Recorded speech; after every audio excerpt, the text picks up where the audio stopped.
न गुरोरधिकं तत्त्वं न गुरोरधिकं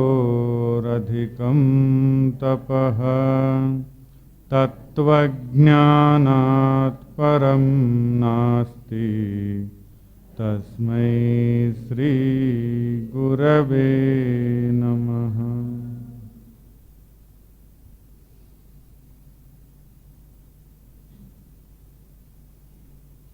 मन्नाथः श्रीजगन्नाथः मद्गुरु श्रीजगद्गुरुः मदात्मा सर्वभूतात्मा तस्मै श्रीगुरवे नमः।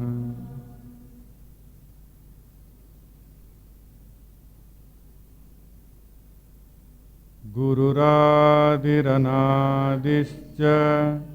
गुरुः परमदैवतं गुरोः परतरं नास्ति तस्मै श्री गुरवे नमः।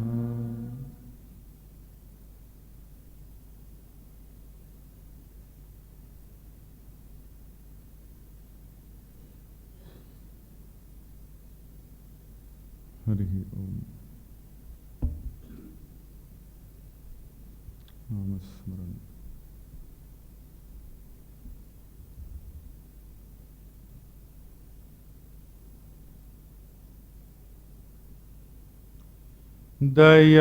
दयारूपिणी द्वयबाधतारिणी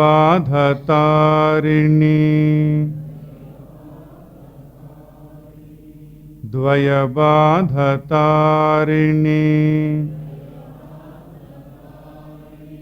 दयारूपिणी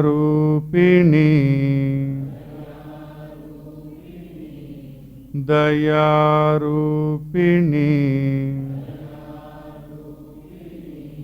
द्वयबाधतारिणी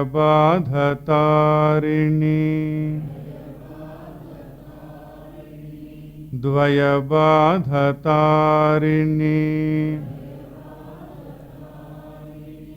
प्रेम प्रवाहिनी प्रेम प्रवाहिनी प्रेम प्रदायिनी प्रेम प्रदायिनी तेजोरूपिणी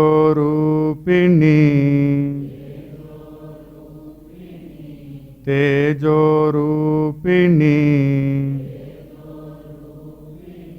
तामसहारिणी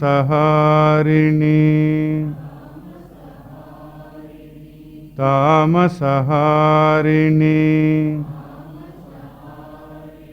प्रमावाहिनी प्रमावाहिनी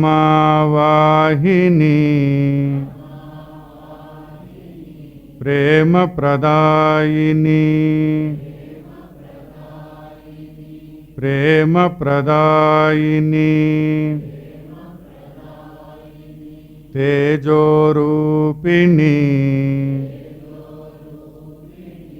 तामसहारिणी तामसहारिणी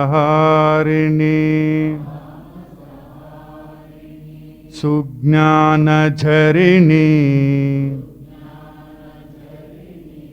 सुज्ञानझरिणी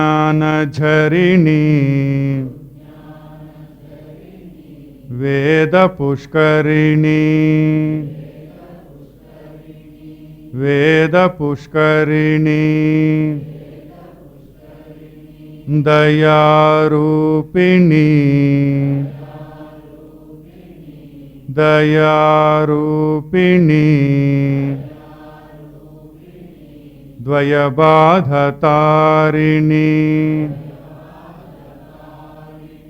द्वयबाधतारिणी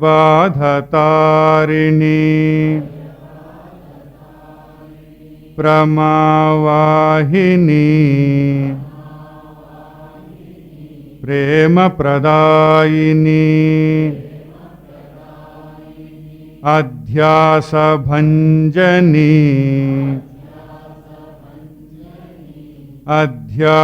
अध्यासभञ्जनी आनन्ददायिनी आनन्ददायिनी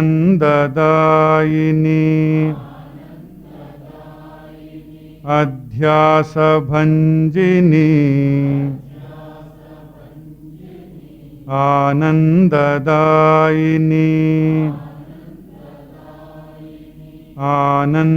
आनन्ददायिनी दुःखनिवारिणी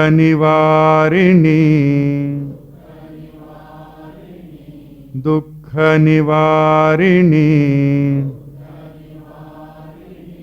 अज्ञानहारिणी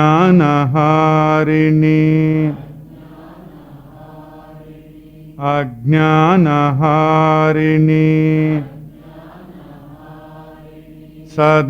सदानन्दिनी सदानन्दिनी चिन्मयरूपिणी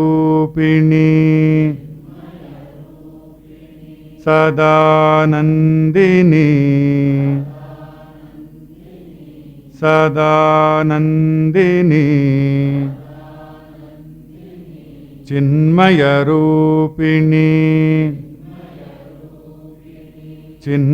चिन्मयरूपिणी युगयुगवन्दिनी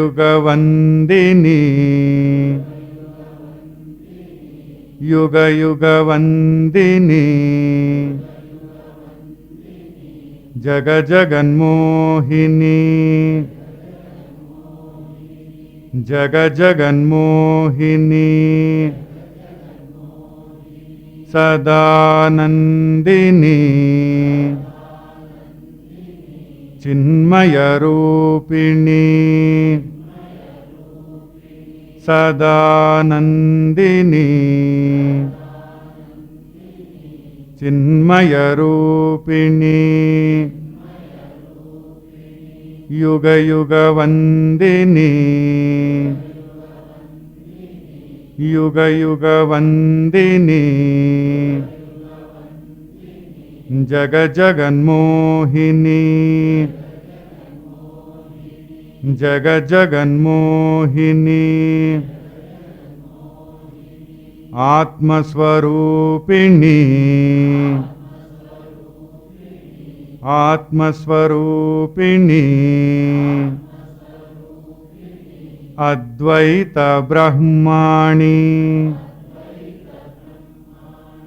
अद्वैतब्रह्माणि आत्मस्वरूपिणी आत्मस्वरूपिणी अद्वैतब्रह्माणि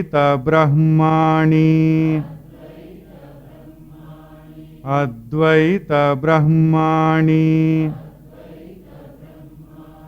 सदानन्दिनी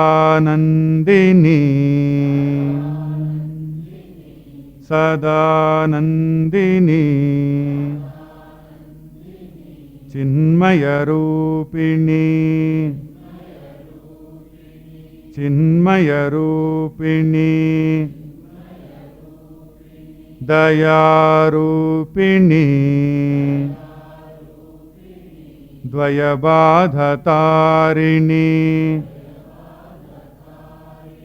दयारूपिणी द्वयबाधतारिणी सदानन्दिनी चिन्मयरूपिणी चिन्मयरूपिणी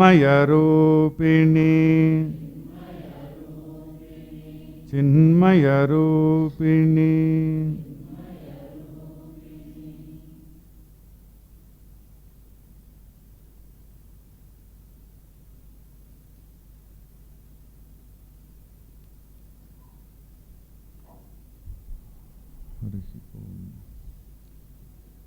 ఖానిలాగ్నబ్ద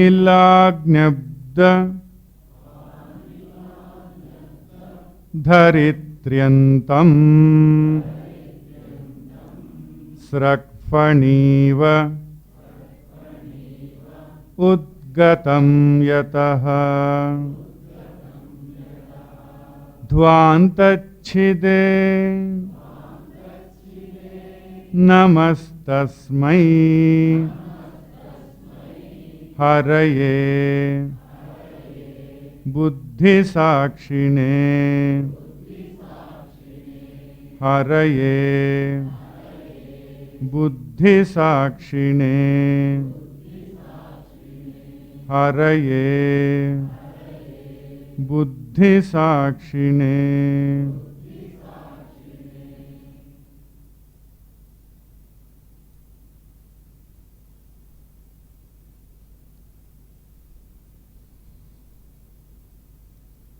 అద్వితీయమైనటువంటి అఖండమైనటువంటి ఆనందమును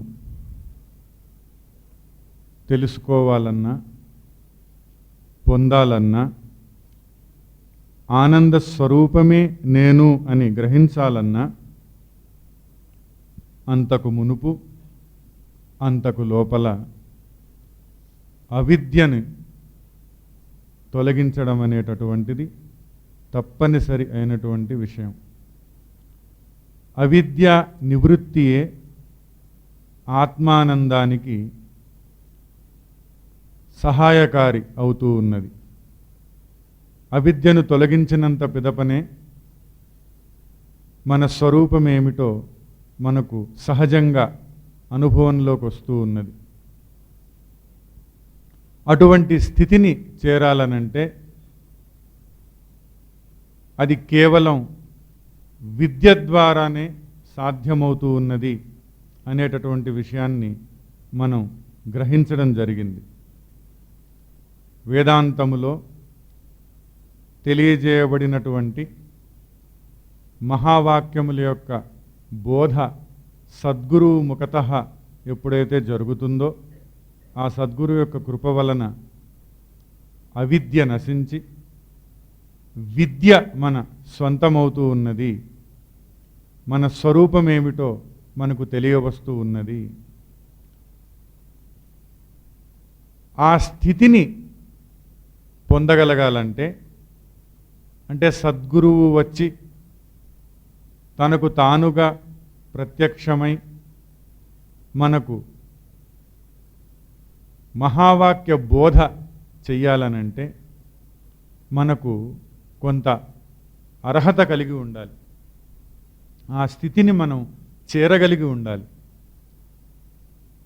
ఆ అర్హత అనేటటువంటిది ఎలా కలుగుతుంది అనంటే ఆ విషయం మనం తెలుసుకోవాల్సినటువంటి అవసరం ఉందని గ్రహించారు. కావున శ్రీ సురేశ్వరాచార్యుల వారు, ఆదిశంకరుల వారి శిష్యులైనటువంటి సురేశ్వరాచార్యుల వారు మనకు ఈ విధంగా తెలియజేస్తూ ఉన్నారు.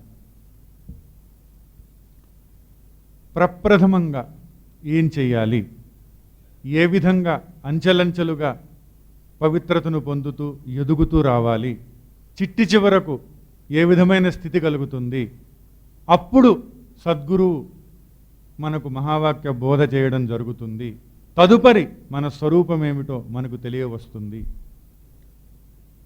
ఇవన్నీ కూడా ప్రారంభ దశ నుంచి చివరి దశ వరకు ఒక్కటొక్కటే తెలియజెప్తూ వస్తూ ఉన్నారు.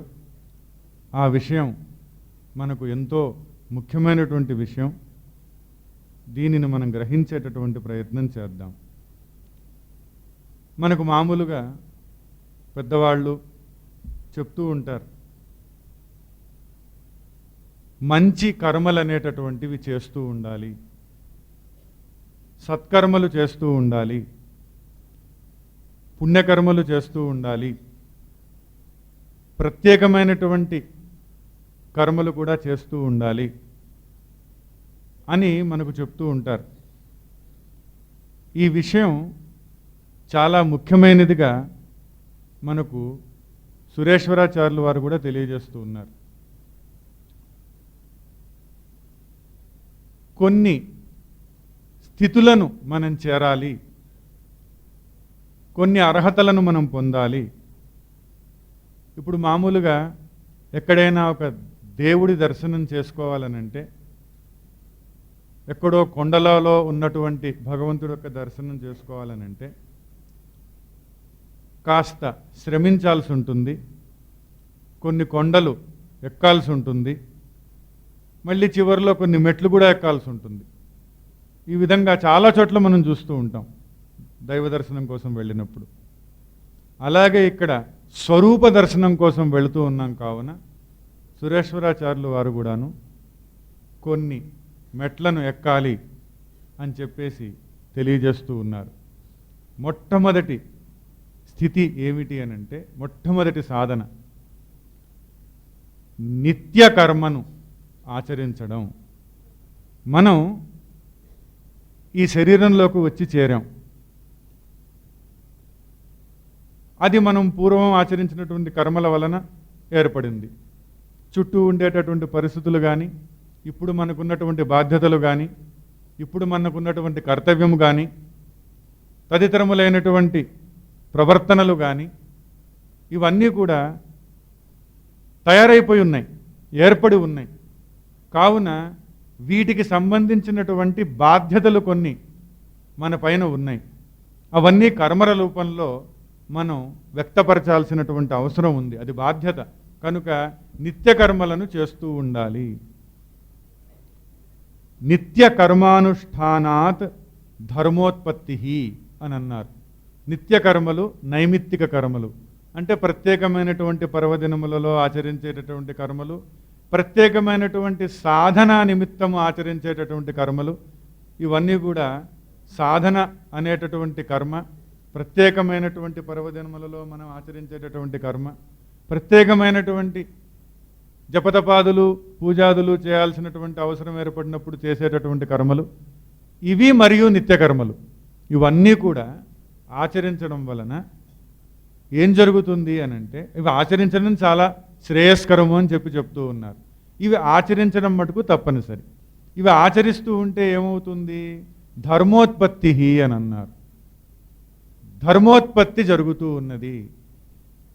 ధర్మం అనేటటువంటిది సమస్తమైనటువంటి సృష్టికి కూడా ఆధారంగా ఉన్నదనే సంగతి ఒక అర్థం ద్వారా మనం తెలుసుకుంటాం. ప్రత్యేకమైనటువంటి విషయ వస్తువులన్నీ కూడాను తమ తమ ధర్మములను కలిగి ఉన్నాయి అనేటటువంటి విషయాన్ని మరొక అర్థం ద్వారా తెలుసుకుంటూ ఉంటాం. ఇక్కడ ధర్మము అని అంటే ఒక దృక్పథము అనేటటువంటి అర్థం కూడా వస్తుంది.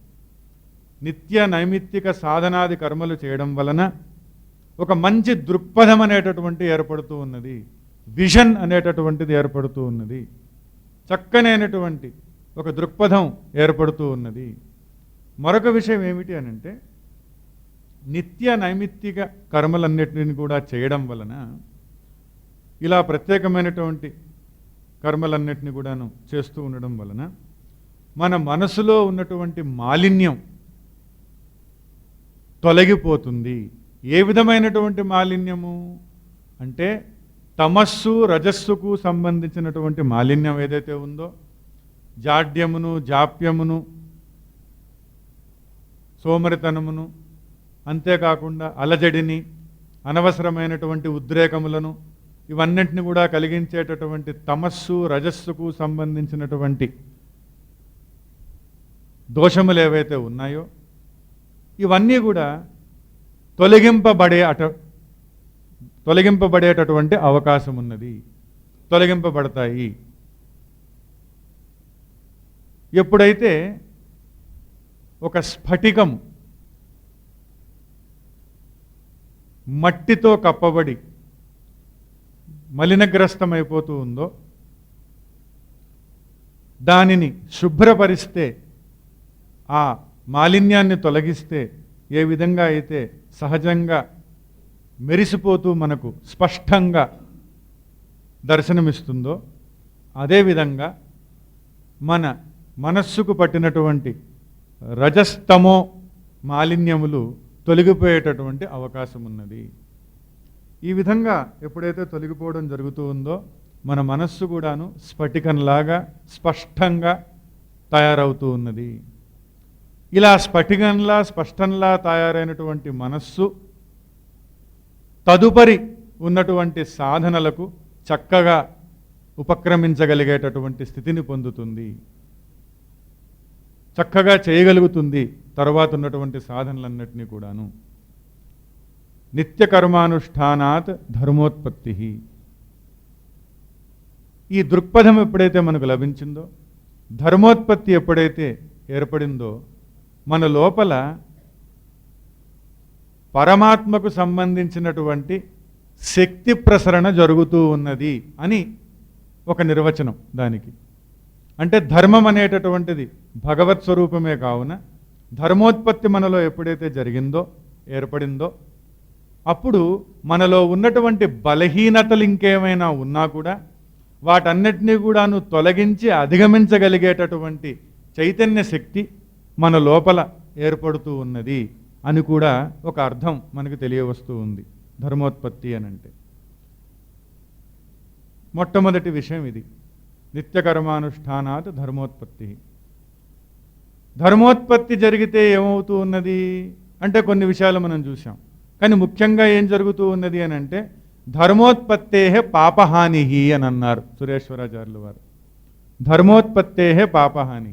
ధర్మోత్పత్తి ఎప్పుడైతే జరుగుతూ ఉందో పాపము నశించిపోతూ ఉన్నది, పాపహాని జరుగుతూ ఉన్నది. లోపములు ఏవైతే ఉంటాయో అవన్నీ కూడా తొలగిపోతూ ఉన్నాయి. పాపము చేయాలనేటటువంటి ప్రేరణలు ఏవైతే ఉంటాయో లోపల, శాస్త్ర ప్రతిషిద్ధమైనటువంటి కర్మలను చేయాలనేటటువంటి ప్రేరణలు ఏవైతే ఉంటాయో అవి కూడా తొలగిపోతూ ఉన్నాయి అనేటటువంటి విషయం ఇక్కడ తెలియవస్తూ ఉంది. సరే, ఈ విధంగా మనం అంచెలంచెలుగా ఎదుగుతూ ధర్మోత్పత్తి ఏర్పడింది, పాపహాని కూడా జరిగిపోయింది. ఈ పాపహాని అనేటటువంటిది జరిగితే ఏమవుతుంది అనంటే మూడవ స్థాయి మనం పొందడం జరుగుతూ ఉంది. అదేమిటి అనంటే తతః చిత్తశుద్ధి అని అన్నారు. అంటే అప్పుడు మనస్సు నిజంగా శుద్ధమవుతూ ఉన్నది, చిత్తమంతా కూడాను శుద్ధమవుతూ ఉన్నది అని చెప్పారు. చిత్తంలో ఏవేవో ముద్రలు గుర్తులు అన్నీ కూడా ఉంటాయి. ఎప్పటప్పటివో ఆలోచించినవి, మాట్లాడినవి, కర్మలు చేసినవి అన్నీ ఏవేవో ముద్రలు గుర్తులు అన్నీ ఉంటాయి. అవన్నీ ఊరుకోవు. అవన్నీ ఏం చేస్తూ ఉంటాయంటే మళ్ళీ మళ్ళీ మన స్మరణలోకి వస్తూ ఉంటాయి. మన మనస్సులోకి ఆ ముద్రల్ని గుర్తుల్ని పంపించేస్తూ ఉంటుంది ఆ చిత్తం. పంపించేస్తూ ఉంటే మన మనస్సులో ఆలోచనలన్నీ గతంలో ఎప్పుడో ఏర్పరచుకున్నటువంటి ముద్రలు గుర్తుల వల్ల ఈ ప్రభావితమైనటువంటివి ఏవైతే ఉంటాయో అవన్నీ కూడా ఉద్భవిస్తూ ఉంటాయి మనస్సులో కలుగుతూ ఉంటాయి. కలిగాయంటే మనస్సులో ఆ ఆలోచనలు కదులుతూ ఉంటే మళ్ళీ అటువంటి వాటిల్లోకే వెళ్ళాలనిపిస్తూ ఉంటుంది, మళ్ళీ అటువంటివే చేయాలనిపిస్తూ ఉంటుంది, ప్రేరణలన్నీ వస్తూ ఉంటాయి. ఇవన్నీ కూడాను సాధనకి ప్రతికూలంగా తయారవుతూ వస్తాయి. అందుకని ఇవన్నీ తొలగిపోవాలి అని అంటే చిత్తశుద్ధి అనేటటువంటిది ఏర్పడాలి అని అన్నారు. చిత్తశుద్ధి ఎప్పుడు ఏర్పడుతుంది? పాపం నశించిపోతే. అప్పుడు నిజంగా చిత్తశుద్ధి ఏర్పడము అని అంటే ఆ ముద్రలు గుర్తులు ఏవైతే ప్రతికూల పరిస్థితులను కలిగిస్తాయో, ఆటంకపరుస్తాయో మన సాధనని, ఏవైతే అడ్డు తగులుతాయో, ఏవైతే భంగపరుస్తాయో మన ఉత్సాహాన్ని, సాధనోత్సాహాన్ని, అవన్నీ కూడా ఆ ముద్రలు గుర్తులన్నీ లోపల ఏవైతే ఉంటాయో అవన్నీ కూడా తొలగిపోతూ ఉంటాయి. అవన్నీ కూడాను తొలగింపబడతాయి. అదే పాపహాని అని అన్నారు. అప్పుడే చిత్తశుద్ధి అవుతూ ఉన్నది, చిత్తం శుద్ధమైపోతూ ఉన్నది. చిత్తం ఎప్పుడైతే శుద్ధమైపోయిందో తరువాత ఒక మంచి స్థితి కలుగుతూ ఉందన్నారు. ఏమిటి అని అంటే అప్పటి వరకు కూడా చిత్తం శుద్ధం కానంత వరకు కూడా సంసారాన్ని మనం చూస్తూ ఉంటే సంసారం యొక్క నిజస్వరూపం మనకు తెలిసి రాదు. సంసారం యొక్క యథార్థ స్వరూపం మనకు అవగతం కాదు. ఏదో కనపడుతూ ఉంటుంది, మనకి ఉన్నటువంటి వాస్తవం కనపడదు, ఇంకేదో చూస్తూ ఉంటాం అక్కడ. ఎప్పుడైతే చిత్తం శుద్ధమైపోయిందో అప్పుడు సురేశ్వరాచార్యులు వారు ఏమంటున్నారనంటే తతః సంసార యాథాత్మ్య అవబోధ అని అంటున్నారు. సంసార యాథాత్మ్య అవబోధ, సంసారం యొక్క నిజస్వరూపం ఏమిటో తెలియవస్తూ ఉంది. యథార్థమైనటువంటి స్వరూపం ఏమిటి సంసారం యొక్క నిజస్వరూపం అని అంటే అనిత్యతత్వము. అనిత్యమైనటువంటిది సంసారం. అనిత్యమైనటువంటి సంసారం అని మనకు తెలియవస్తూ ఉంది. ఇది ఎప్పటికీ ఉండేది కాదు అని. అది లేదనుకోండి, చిత్తశుద్ధి లేకపోతే అప్పటిదాకా కూడా మనం ఏమనుకుంటూ వస్తాం, ఏ సంసారాన్ని అయితే మనం చూస్తూ ఉన్నామో అది నిజమైనటువంటిది, అది యథార్థమైనటువంటిది, అది సత్యమైనటువంటిది, అది ఎప్పటికీ ఉండేటటువంటిది, అదే మేలమైనటువంటిది అని చెప్పేటువంటి భావాలన్నీ ఉంటాయి. ఎప్పుడైతే చిత్తం శుద్ధమైపోయిందో, తరువాత సంసార యాథాత్మ్య బోధ జరిగిందో, అప్పుడు ఈ సంసారంలో ఉన్నటువంటి దోష దర్శనం జరుగుతూ ఉంది. దోషములు ఏవైతే ఉంటాయో సంసారిక జీవనంలో, ఈ ప్రపంచంలో, అవన్నీ కూడా మనం గుర్తించడం జరుగుతూ ఉంది, తెలుసుకోవడం జరుగుతూ ఉంటుంది. ఎప్పుడైతే ఇది అనిత్యమైనటువంటిది అని మనకు అర్థమవుతూ ఉందో, అప్పుడు మనం యోచన చేస్తాం. ఏమిటి అని అంటే, దేనిని మనం కోరుకుంటూ ఉన్నాము, నిత్యమైనటువంటి దానిని కోరుతూ ఉన్నామా, అనిత్యమైనటువంటి దానిని కోరుతూ ఉన్నామా అనేటటువంటి భావన ఎప్పుడైతే ఉదయిస్తూ ఉందో, అనిత్యమైనటువంటి దానిని దూరం చేసుకోవాలి, దానికి దూరం అవ్వాలి. ఎందుకంటే అనిత్యమైనటువంటి దానితో మనం తాదాత్మ్యతను చెందుతూ ఉండడం వల్ల మనలో కూడా దానికి సంబంధించినటువంటి భావాలే ఉదయిస్తూ ఉన్నాయి, అటువంటి బంధనములే ఏర్పడుతూ ఉన్నాయి, అందువల్లనే సుఖదుఖాదులు కలుగుతూ ఉన్నాయి అనేటటువంటి బోధ జరుగుతూ ఉంది కనుక అక్కడ స్వయంగా మనకు తెలియవస్తూ ఉంది. కావున అప్పుడు దాని నుంచి కొంచెం వేరవుదాము అని చెప్పేసేటటువంటి ఆలోచన వస్తుంది. అప్పటికి వైరాగ్యం ఉద్భవిస్తుంది అని అంటున్నారు. తతో వైరాగ్యం, అప్పుడే వైరాగ్యం అనేటటువంటిది ఉద్భవిస్తుంది. నిజమైనటువంటి వైరాగ్యం అంటే మామూలుగా ఏదో బాధలు వచ్చి, లేకపోతే ఏదో కష్టాలు వచ్చి, ఏదో ఇక్కట్లు వచ్చి వదిలిపెట్టి వెళ్ళిపోయేటటువంటి ఆలోచనలు రావడం కాదు. అక్కడ యథార్థమైనటువంటి బోధ జరుగుతూ ఉంది కనుక సంసారం అంటే ఏమిటి అనేటటువంటి విషయం అర్థమైపోతూ ఉంది. కావున అప్పుడు వైరాగ్యం వస్తూ ఉంది. ఇది అనిత్యమైనటువంటిది, నాకు నిత్యమైనటువంటిది కావాలి, అనిత్యమైనటువంటిది కాదు నేను కోరుకునేది అని అప్పుడు అనిత్యమైనటువంటి వాటిపైన వైరాగ్యం ఏర్పడుతూ ఉన్నది. వైరాగ్యం ఎప్పుడైతే ఏర్పడిందో అప్పటికి కానీ నిజమైనటువంటి కోరిక ఉద్భవించదట. ఏం కోరిక అది? మోక్షాన్ని పొందాలి అనేటటువంటి కోరిక అప్పటిదాకా రాదు. అప్పటిదాకా ఏమైనా వచ్చినట్లు అనిపించినా ఊరికే ఏదో ఆలోచనలు వస్తూ ఉంటాయి, పోతూ ఉంటాయి. అలా వచ్చిపోయినటువంటి ఆలోచనే కానీ ఇంకేదీ కాదు. అందుకనే ఏమన్నారు ఇక్కడ? తతో వైరాగ్యం, దాని తర్వాత తతో ముముక్షుత్వము అని అన్నారు. అప్పటికి కానీ మోక్షాన్ని పొందాలి, నేను కూడా దీనన్నిటిని కూడాను అధిగమించాలి, వీటన్నిటినీ కూడాను దాటి వెళ్ళిపోవాలి అనేటటువంటి భావన కలగదనమాట. అప్పుడే కలుగుతూ ఉన్నది తతో ముముక్షుత్వం. ఎప్పుడైతే ఈ అనిత్యమైనటువంటి బంధనముల నుండి నాకు విముక్తి కావాలి అని కోరుకోవడం జరుగుతూ ఉందో, అప్పుడు ఈ మోక్షం కావాలని చెప్పేసి అభిప్రాయపడుతూ ఉన్నాం. కావున అప్పుడు ఉపాయం కోసం వెతుకుతామట. తతః తద్ ఉపాయ పర్యేషణం అని అంటూ ఉన్నారు. తతః తద్ ఉపాయ పర్యేషణం, అప్పుడు ఉపాయం కోసం వెతకడం ప్రారంభం చేస్తారట. ఏమిటి? ఈ కోరికైతే ఉంది మనకు, మామూలుగా ప్రపంచంలో కూడా అంతే కదా. దేని మీదైనా కోరిక కలిగినప్పుడు అది ఎలా పొందాలి అని ప్రయత్నం చేస్తాం, అది ఎలాగ మనం అనుభవించాలి అని చెప్పి ప్రయత్నం చేస్తూ ఉంటాం. ఏ విధంగా అయినా సరే అది మనం తెచ్చుకోవాలి అని ప్రయత్నం చేస్తాం. ఇక్కడ కూడా అలాగే ఎప్పుడైతే ఈ మోక్షము అనేటటువంటి, మోక్షం కావాలి అనేటటువంటి కోరిక కలుగుతూ ఉందో, అప్పుడు ఉపాయం కోసం ప్రయత్నం చేయడం జరుగుతూ ఉంది. ఎలా దొరుకుతుంది, ఏ విధంగా దొరుకుతుంది, ఎప్పుడు లభ్యమవుతుంది, ఏ ఏ సాధనలు చేస్తే లభ్యమవుతుంది అని చెప్పేసి అప్పుడు ఆ ఉపాయం కోసం ప్రయత్నం చేయడం జరుగుతూ ఉంది. ఒక వ్యక్తట ఒక హోటల్లోకి వెళ్ళారట. ఒక 5 స్టార్ హోటల్లోకి వెళ్ళారు.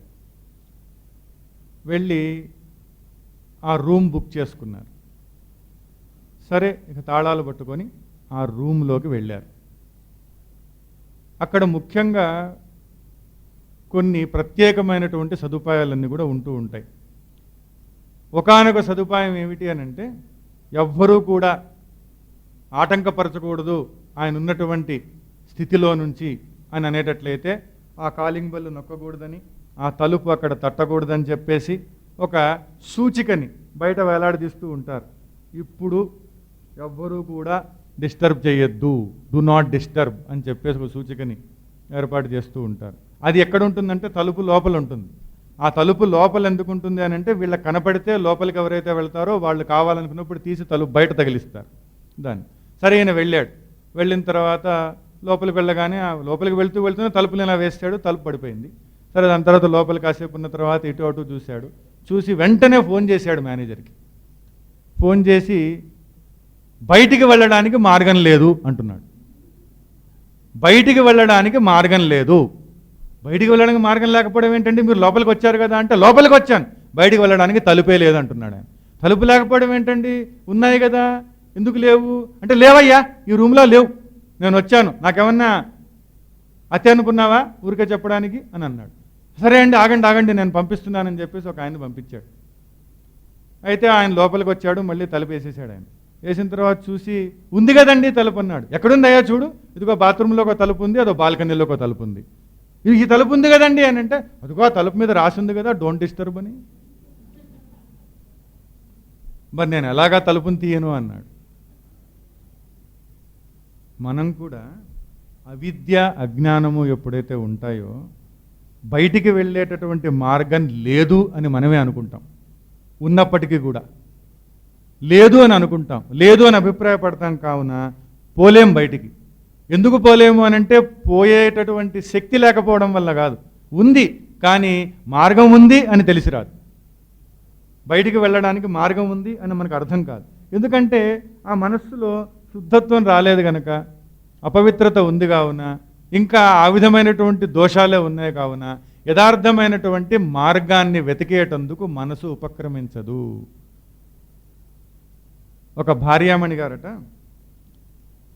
భర్త గారు ఆఫీస్లో ఉన్నప్పుడు ఆయన ప్రత్యేకంగా ఏర్పాటు చేసుకున్నటువంటి బీరువాని తెరిచి చూశారట. దాంట్లో లాకర్ ఉంది, ఆ లాకర్ని కూడా తెరిచి చూశారు. చూడొచ్చు, దాన్నే ఉంది, తెరిచి చూశారు. చూస్తే ఆ లాకర్లో 3 సోయాబీన్స్ గింజలు కనపడ్డాయట, విత్తనాలు. లాకర్లో సోయాబీన్స్ పెట్టుకున్నాడేమిటి, ఎవరన్నా ఇంకేమన్నా పెట్టుకుంటారు కానీ ఈయన సోయాబీన్స్ విత్తనాలు పెట్టుకున్నాడేమిటి లాకర్లో అని చెప్పేసి చూస్తూ ఉంటే, పరిశీలన చేస్తే ఆ సోయాబీన్స్ విత్తనాలు కాస్త ఒక కవర్ పైన ఉన్నాయట. ఈ కవర్ ఏంటా అని చెప్పి తీసి చూస్తే ఒక 10,000 రూపాయల నగదు ఉంది. సరే అదంటే అర్థం చేసుకోవచ్చు, కానీ ఈ సోయాబీన్స్ ఏమిటిది అని చెప్పేసి ఆలోచన చేస్తూ ఉండిపోయిందట. సరే సాయంత్రానికి ఆయన వచ్చారు. రాగానే ఆయన గారిని అడిగారు, ఈవిడ గారు, ఇదేమిటండి, ఎవరైనా ఇంకేమైనా పెట్టుకుంటారు, వజ్రాలు, మణులు, మాణిక్యాలు, వైడూర్యాలు, ముత్యాలు ఇవన్నీ పెట్టుకోవడం చూశాను, కానీ సోయాబీన్స్ పెట్టుకోవడం ఏంటండి లాకర్లో, నాకు అదే అర్థం కావట్లేదు. ఇంకేమీ లేవు ఈ రూపాయలు, 10,000 రూపాయలు సోయాబీన్స్ అని అంటే, చూసేశావు అని అన్నారు. మరి చూడొచ్చు కదండి, మరి మీది నాదే కదా అంటే, నాది నీదే కానీ మరి చూడండి, చూసేయడమే. సరే చూసావు కదా, చెప్తా విను అని. అప్పుడు ఆయన ఏం చెప్పారనంటే, అస్సలు నేను ఒక సంకల్పం తీసుకున్నాను, వివాహమైనప్పుడు నీతో ఎప్పుడూ అబద్ధం ఆడకూడదు అని అనుకున్నాను. కానీ ఒక్కొక్కసారి ప్రత్యేకమైనటువంటి పరిస్థితుల్లో కొన్ని ఒత్తిళ్ల వలన ఆడాల్సి వస్తుంది, ఏం చేస్తాను. అలా ఆడినప్పుడు దానికి గుర్తుగా మళ్ళీ అబద్ధం ఆడకూడదు అనేటటువంటిది గుర్తుకు రావడం కోసం ఒక్క సోయాబీన్స్ తీసుకొని వెళ్ళి అక్కడ పెట్టాను, మళ్ళీ అబద్ధం ఆడకూడదు అని గుర్తుకు రావడం కోసం అని. అలాగా అని అన్నారు ఆయన. అనేటప్పటికీ ఈవిడ గారు బాధపడ్డం పోయి ఆనందపడ్డారు. ఎందుకనంటే, ఎంత గొప్పవారండి మీరు, ఇన్నేళ్ల మన జీవితంలో 3 అబద్ధాలు చెప్పారా నాకు, ఎంత మంచివారండి మీరు. ఇన్నేళ్ళు సంసారం చేశాం, ఒక 25 ఏళ్ళు సంసారం చేశాం, 3 అబద్ధాలు చెప్పారా మీరు, ఆహా నిజంగా నా జన్మ ధన్యమైపోయిందండి మీలాంటి వారిని భర్తగా పొంది అని చెప్పి అంటూ ఇంకేంటంటో చెప్పేస్తూ ఉంటే, ఆగక్కడ ఆగు అని చెప్పాడు.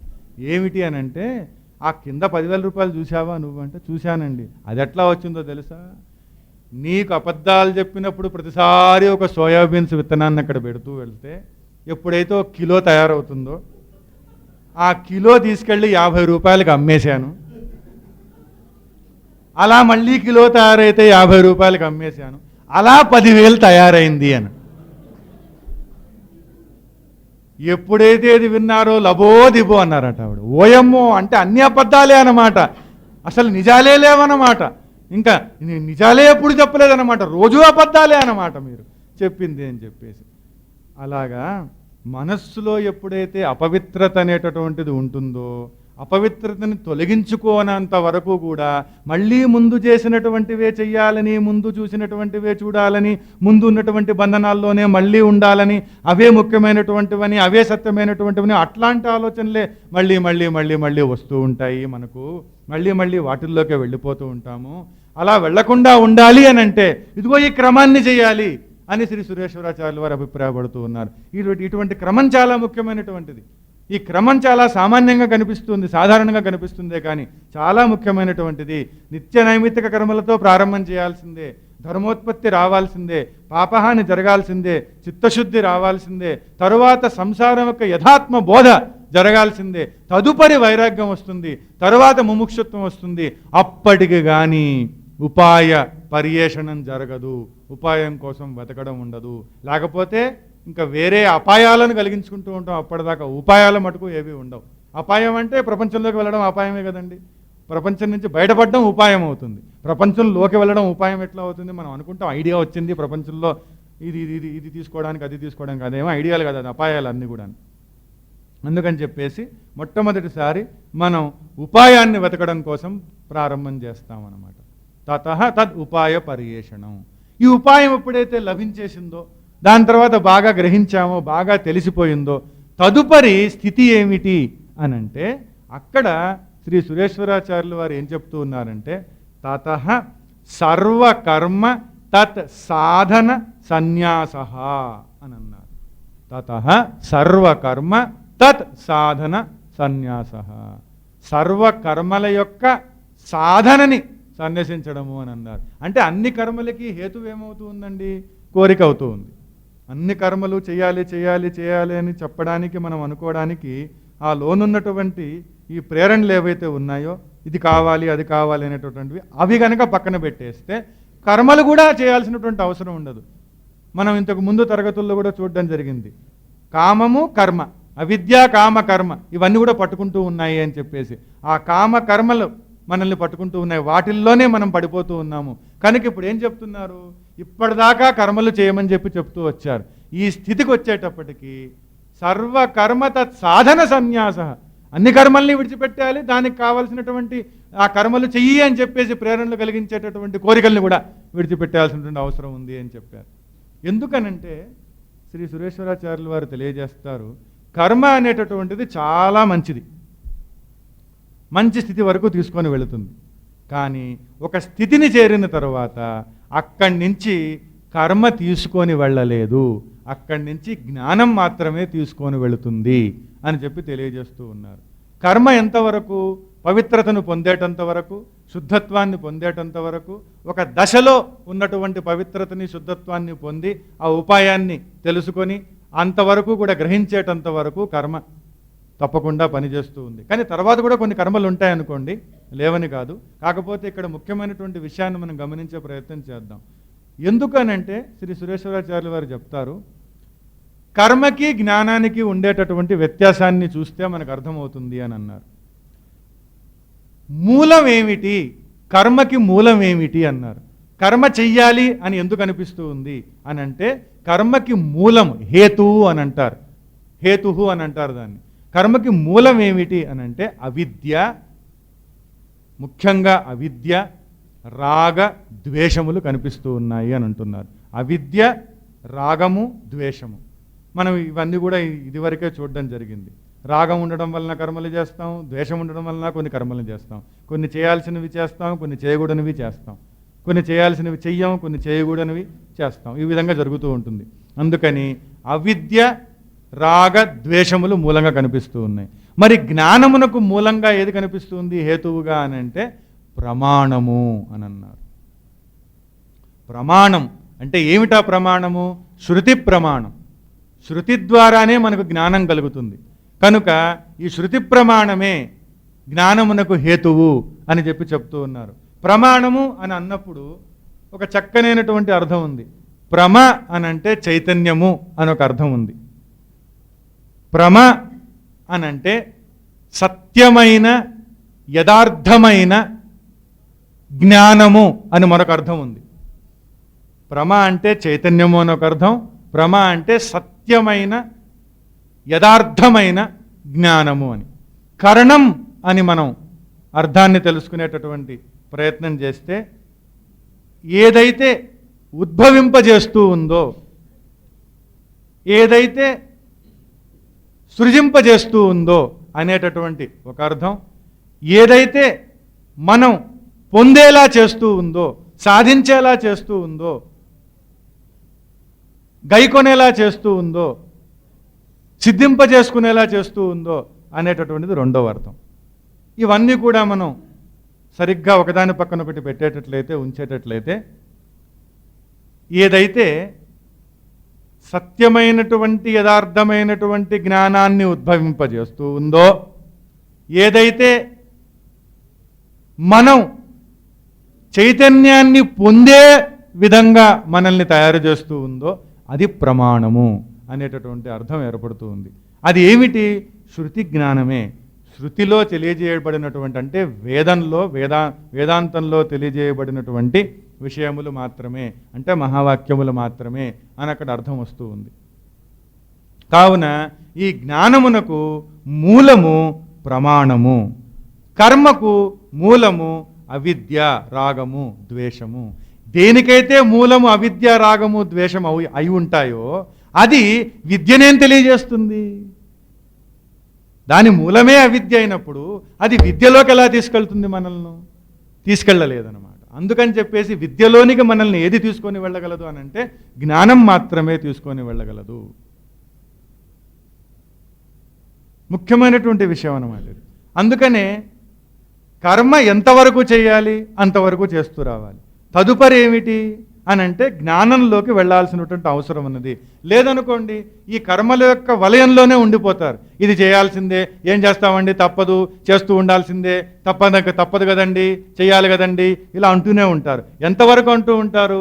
చివరి క్షణం వచ్చినప్పుడు కూడా అంటూనే ఉంటారు. అలా అనడమే జరుగుతూ ఉంటుంది. చివరిలో కూడా అలా అనడం జరుగుతూ ఉంటుంది. మరి ఎప్పుడు వీటిల్ని వదిలేది అని అంటే ఇది గ్రహిస్తే దీనిని విడిచిపెట్టడం జరుగుతూ ఉంది అని. సరే, జ్ఞానం యొక్క స్వభావం ఏమిటి? మనం ఇంతకు ముందే చూసాం.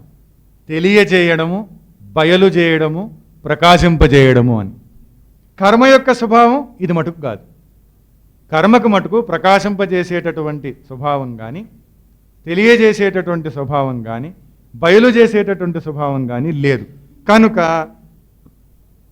ఎప్పుడైతే అది ప్రకాశింపజేయలేదో, తెలియజేయలేదో, ఆత్మజ్ఞానాన్ని ఎలా తెలియజేస్తుంది కర్మ? తెలియజేయలేదు. మరి ఏమి తెలియజేస్తుంది? జ్ఞానం మాత్రమే మనకు అందేలా చేస్తుంది. మన ఆత్మతత్వం మనకు అందాలి అనంటే, మనం పొందాలి అనంటే అది జ్ఞానము ద్వారానే సాధ్యమవుతూ ఉన్నది. సరే, తర్వాత ఇంకో విషయాన్ని చెప్పారు. ఫలం ఏమిటి అని అన్నారు. ఫలాన్ని కూడా చూడాలి కదా. మూలాన్ని చూసాం, స్వభావాన్ని చూసాం, దాంట్లో కూడా వ్యత్యాసాన్ని చూసాం. ఫలం ఏమిటి? కర్మ యొక్క ఫలం ఏమిటి అని అంటే కొన్ని ఉన్నాయి అని చెప్పి శాస్త్రం చెబుతూ ఉంది. ఉత్పాద్యము అనంటే కొత్తగా తయారు చేస్తుంది ఒకదాన్ని. కర్మ అనేటటువంటిది అంతకుముందు లేనటువంటి దాన్ని తయారు చేస్తుంది. మనం కర్మలు చేసి ఒకదాన్ని తయారు చేయొచ్చు. దాని తర్వాత ఆప్యము అని అన్నారు. అంటే ఇంతకుముందు పొందనటువంటి దాన్ని మనం పొందేలా తయారు చేస్తుంది కర్మ. అంతకుముందు మనం పొందలేదు, ఇప్పుడు మనం పొందొచ్చు ఆ కర్మ వలన. మరొకటి సంస్కార్యము అని అన్నారు. అనంటే పవిత్రమునరుస్తుంది, శుభ్రపరుస్తుంది, శుద్ధం చేస్తుంది కర్మ. అది చేస్తుందని ఇంతకుముందే మనం చూసాం. కర్మ వలన శుద్ధత్వాన్ని పొందొచ్చు ఒక స్థాయి వరకు అని చెప్పేసి సంస్కార్యము అని అన్నారు. మరొకటి ఏమిటంటే వికార్యము అని అంటూ ఉన్నారు. అనంటే మార్పును తీసుకొని వస్తూ ఉంటుంది, మారుస్తుంది అన్నమాట. ఒకలాగా ఉన్నటువంటి దాన్ని ఇంకోలాగా మారుస్తూ ఉంటుంది. మరి ఏమిటి అనంటే మార్పును కలిగిస్తుంది అని అన్నారు.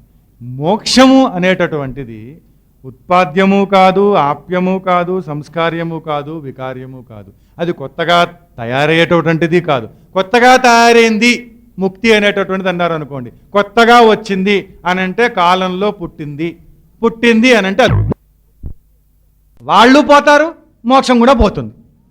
ఎందుకనంటే తయారైనటువంటిది కాలపరిమితికి లోనైనటువంటిది. కొత్తగా ఎప్పుడూ ఉండేటటువంటిదే మోక్షం. నిత్యముక్తమైనటువంటిది ఆత్మ. ఈ బంధనం అనేటటువంటిది భ్రమ, అవిద్య వలన కనపడుతూ ఉంది. కనుక భ్రమని తొలగించుకోవడంలో నిత్యముక్త ఆత్మ తెలిసి వస్తుంది. కానీ కొత్తగా ముక్తిని పొందేటటువంటి ఆత్మ అంటూ ఏదీ లేదు. కొత్తగా పొందేటటువంటి ముక్తి అని అంటే ఎలా ఉంటుందో తెలుసా? మోక్షము అనేటటువంటి ఒక విమానాన్ని ఎక్కామనుకోండి. మనం మోక్షం అనేటటువంటి విమానాన్ని ఎక్కితే, అంటే కర్మ వల్ల తయారైనటువంటి మోక్షము అనేటువంటి విమానాన్ని ఎక్కితే, ఉత్పాద్యం వల్ల తయారైనటువంటి మోక్షం అనేటువంటి విమానాన్ని ఎక్కితే విమానము అదృశ్యమైపోతుంది, ఉన్నవాడు అదృశ్యమైపోతాడు. మోక్షం కూడా ఉండదు, వాడు కూడా ఉండడు. అందుకని చెప్పేసి అది కొత్తగా తయారయ్యేటటువంటిది కాదు. పోనీ మరి కొత్తగా పొందేటటువంటిది ఏమన్నా ఉందా అని అంటే, ఈ పొందడం అనేటటువంటిది ఎట్లా ఉంది? 2 రకాలుగా ఉంది అని శాస్త్రం చెబుతుంది. ఫలానా ప్రదేశంలో, ఫలానా గ్రామంలో ఫలానా స్థితి ఉందండి, ఒక విషయం ఉంది, దానిని మనం చూడాలి, మనం అనుకున్నాం, వెళ్ళాలి. ఆ గ్రామాన్ని మనం చేరతాం, అది కూడా పొందడం అవుతుంది. గ్రామాన్ని చేరి ఆ విషయానుభవాన్ని పొందుతాం. అంటే ఎలాగా? ఈ కర్మ వల్ల నడుచుకుంటూ వెళ్ళి, ఏదో విధంగా వెళ్ళి అక్కడికి వెళ్ళి అక్కడ మనం పొందుతాము, ఆ అనుభవాన్ని మనం పొందుతాము. ఇది పొందడం ఒక విధం. రెండవది ఏమిటి? మన మెడలో గొలుసుంది, గొలుసు పోయింది అనుకున్నాం. మెడలో బంగారు గొలుసుంది, పోయింది అనుకున్నాం, నెక్లెస్ ఉంది. పోయింది అనుకున్న తర్వాత పొందుతాము దాన్ని. కానీ అంత లోపల ఇంట్లో ఉండే వాళ్ళందరినీ కూడాను పరిగెత్తించి వీళ్ళనని వాళ్ళనని, దాని తర్వాత ఎవరెత్తుకెళ్ళారు ఆలోచనలు చేసి, వాడొచ్చాడు పొద్దున, వీళ్ళు వచ్చారు, దాని తర్వాత ఈ అనుమానాస్పదమైనటువంటి దృష్టితో ఇంట్లో వాళ్ళని ఒకసారి చూసి వాళ్ళ కోపం వచ్చి, ఏంటి మమ్మల్ని కూడా అనుమానిస్తున్నాడు, ఏమనుకుంటున్నాడు, అసలు ఏంటి అసలు ఈ సంగతి అని చెప్పేసి ఈ బీరువా తెరిపించి ఆ బీరువా తెరిపించి అవి లాగి ఇవి పీకి ఇందలంతా గందరగోళం చేసేసిన తర్వాత సడన్గా గుర్తుకొస్తుంది, అర్రే లోపలే ఉందే, కాలర్ ఇట్లా పెట్టుకోనున్నారు ఆయన, అందుకని లోపల ఉన్నది కనపడలేదు ఆయనకి, లోపలే ఉంది అని చెప్పేసి. చెప్పితే మళ్ళీ వీళ్ళు తిడతారేమో తంతారేమో అని చెప్పి భయం కూడా ఉంటుంది. అందుకని కొంతమంది చెప్పరు, తెలిసినా కూడా లోపలే ఉందని చెప్పేసి వెంటనే తీసి ఎక్కడో పారేసి దొరికింది అని అంటారు. ఎందుకంటే మళ్ళీ ఏమంటారో ఇంట్లో వాళ్ళు అని చెప్పేసి, ఇంతసేపు ఇంత చేస్తారా అని చెప్పేసి. అందుకని చెప్పేసి కానీ ఇక్కడ పొందడం అనేటటువంటిది ఏమిటి? ఉంది, బంగారు గొలుసు ఉంది, కానీ దాన్ని పొందడానికి ప్రత్యేకంగా ఏం చేయక్కర్లేదు, ఉన్నది అని తెలుసుకుంటే చాలు. అంటే ఏమిటి? పోయింది అనే భ్రమ వదిలిపెడితే చాలు. పోయింది అనే భ్రమను వదిలిపెట్టాలి, అంతే. పొందడం అనేది ఏం లేదు అక్కడ. కొత్తగా పొందుతున్నారా నెక్లెస్ని? కొత్తగా ఈ భ్రమ పోవడం వల్ల కొత్త నెక్లెస్ వచ్చిందా? అబ్బా, అలా వచ్చేటట్లయితే అందరూ పోగొట్టుకుంటారు నెక్లెస్ని.